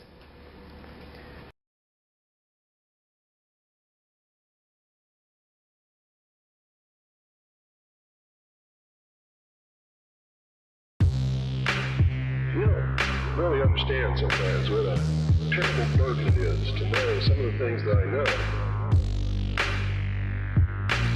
And try to wake people up and impart this knowledge to them. And find out that they just have walls built in front of them. They want to be slaves. I sounding like a conspiracy theorist, but it's no longer a theory. What I'm about to say is fact. Now, that's an important observation, and here's why. The world power elite are It no immediately, longer in my mind, went to Luke 19. They have planned and are now leading And here us is the into a story of one-world Christ communist government. riding into Jerusalem. You're all familiar with it. It's called his triumphal entry. They did this every year. The priests would go outside to one of the sheepfolds and find the Paschal lamb. And they would bring him back into the gates of the city, through one of the gates, and the people had lined the street. And when, of course, the priest came in with the lamb, they would begin to shout, wave their palm branches, throw down their clothes, so that the priest could pass over. It was a commemoration of the Passover. Are you familiar with the story? Jesus comes riding through as the ceremony begins, and what happens? The people began crying out, right? They began waving the palm branches, remembering His wonderful work, shouting and praising God, throwing down their clothes for Him to pass over. And what do the Pharisees do? They come hustling over real quick because Jesus is preempting the whole ceremony. Jesus, tell your disciples, tell the people to be quiet. And what does Jesus say? It's right here for us. Master rebuked the disciples. What does He say to them? I tell you that they should hold their peace. The stones would immediately cry out. What didn't the Pharisees recognize? Here they're waiting for the priest to bring the lamb, and standing right in front of them is the priest and the lamb. They failed to recognize who He was. If the people had not responded as such, the very stones would have cried out. So what's happening today? If the people had not cried out, the people had not recognized and remembered the mighty and wonderful works He had done. You see, what were they remembering? They were remembering all of the miracles Jesus had performed. It's mind-boggling how so many don't seem aware. And so they knew if they are, there was something special about this rabbi. Our world is broken and I'm hoping you read through the Gospel of John, the first couple of chapters, and it says that Jesus performed miracles and that the people recognized who He was and they were drawn to Him. Even a lot of the Pharisees, even though they weren't in the majority. So it was that physical evidence of manifestation of God's power that drew them to Him. If the people had been quiet, the stones would have cried out. Now, could this be what's happening today? You don't. Could God you have no see choice. that it's you necessary have and they own all the big for media stones companies so to they be control crying out today? just about all of the news and information you Why get would to that be hear. necessary? They got you by the balls. They don't Maybe want for a the same reason. population of citizens Maybe for the capable of same critical reason. Maybe the thinking. people don't really recognize the urgency of the hour. Jesus described the condition of His church at the end. He said, wait a minute. The people at the end, the church at the end, is going to be lukewarm. Lukewarm. They're going to be indifferent to their calling. They're going to be distracted from their mission. Do we see this prevalent in the church today? And I think if we're honest with ourselves, you know, Paul says to us, examine yourselves whether you even be in the faith. It's time for self-examination, just like on the Day of Atonement, isn't it? Indifferent to their calling, distracted from their mission. Jesus goes on in the parable, Matthew 25, to tell us that all of the virgins slumbered and slept. Now let me ask you, how much praising do you do when you're sleeping? Who does praising when they're sleeping? Maybe some of you do. Okay. Some hands out there. But not much praising is done when you're sleeping, when you're slumbering, when you're drunk with the cares of this life, of this world. God, knowing that this would happen, planned for the initiative, took the initiative, and He planned for this condition.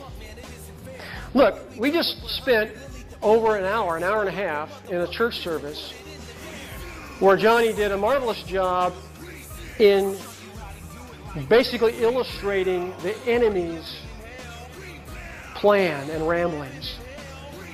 the lies and the theories and all the things that take us and distract us away from God.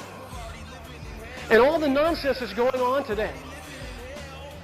If you can't see that the enemy knows that he must gain control of your life, then you're blind.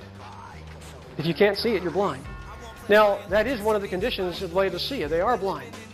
But I'm telling you, if you need to open your eyes if you can't see it. The enemy is trying to take complete control of your life. He has no other option. He has no other choice. He must gain full control of the world. And he'll do that primarily through the financial aspect of things.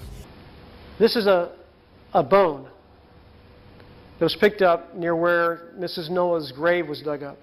And of course her bones ended up going everywhere. And we'll talk about that maybe a little later.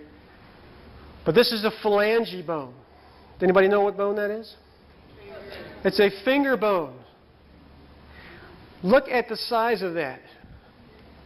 A finger, one of the phalange bones.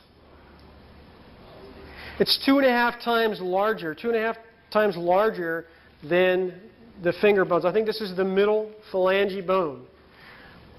The middle phalange. Now I'm bringing this out because this person, which I believe was Mrs. Noah, because it was picked up where her grave was exhumed, robbed, would have been about 15 feet in height. Now let's see. Well, that'd almost be to the ceiling. Now just try to imagine, if you will, how much a person like that would weigh.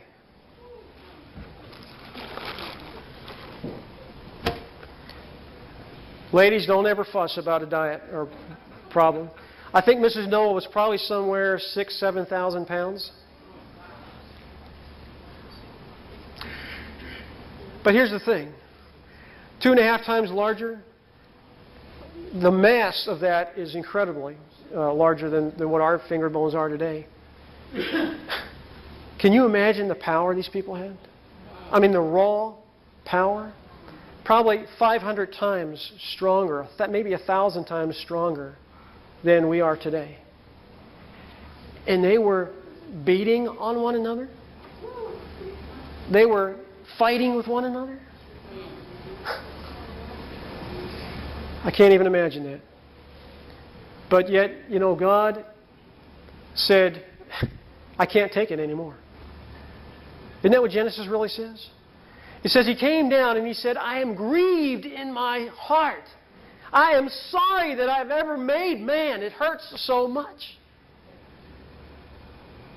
He's like any other parent. He's a heavenly father. And he hurts when his children hurt. Just like we do. When we see our kids going through struggles, and don't we hurt for them? Don't we want to step in and try to make it all better just like that? After 120 years of extra probationary time, God stepped in and said, I've got to bring this to an end. He stepped in mercy. Stepped in mercy.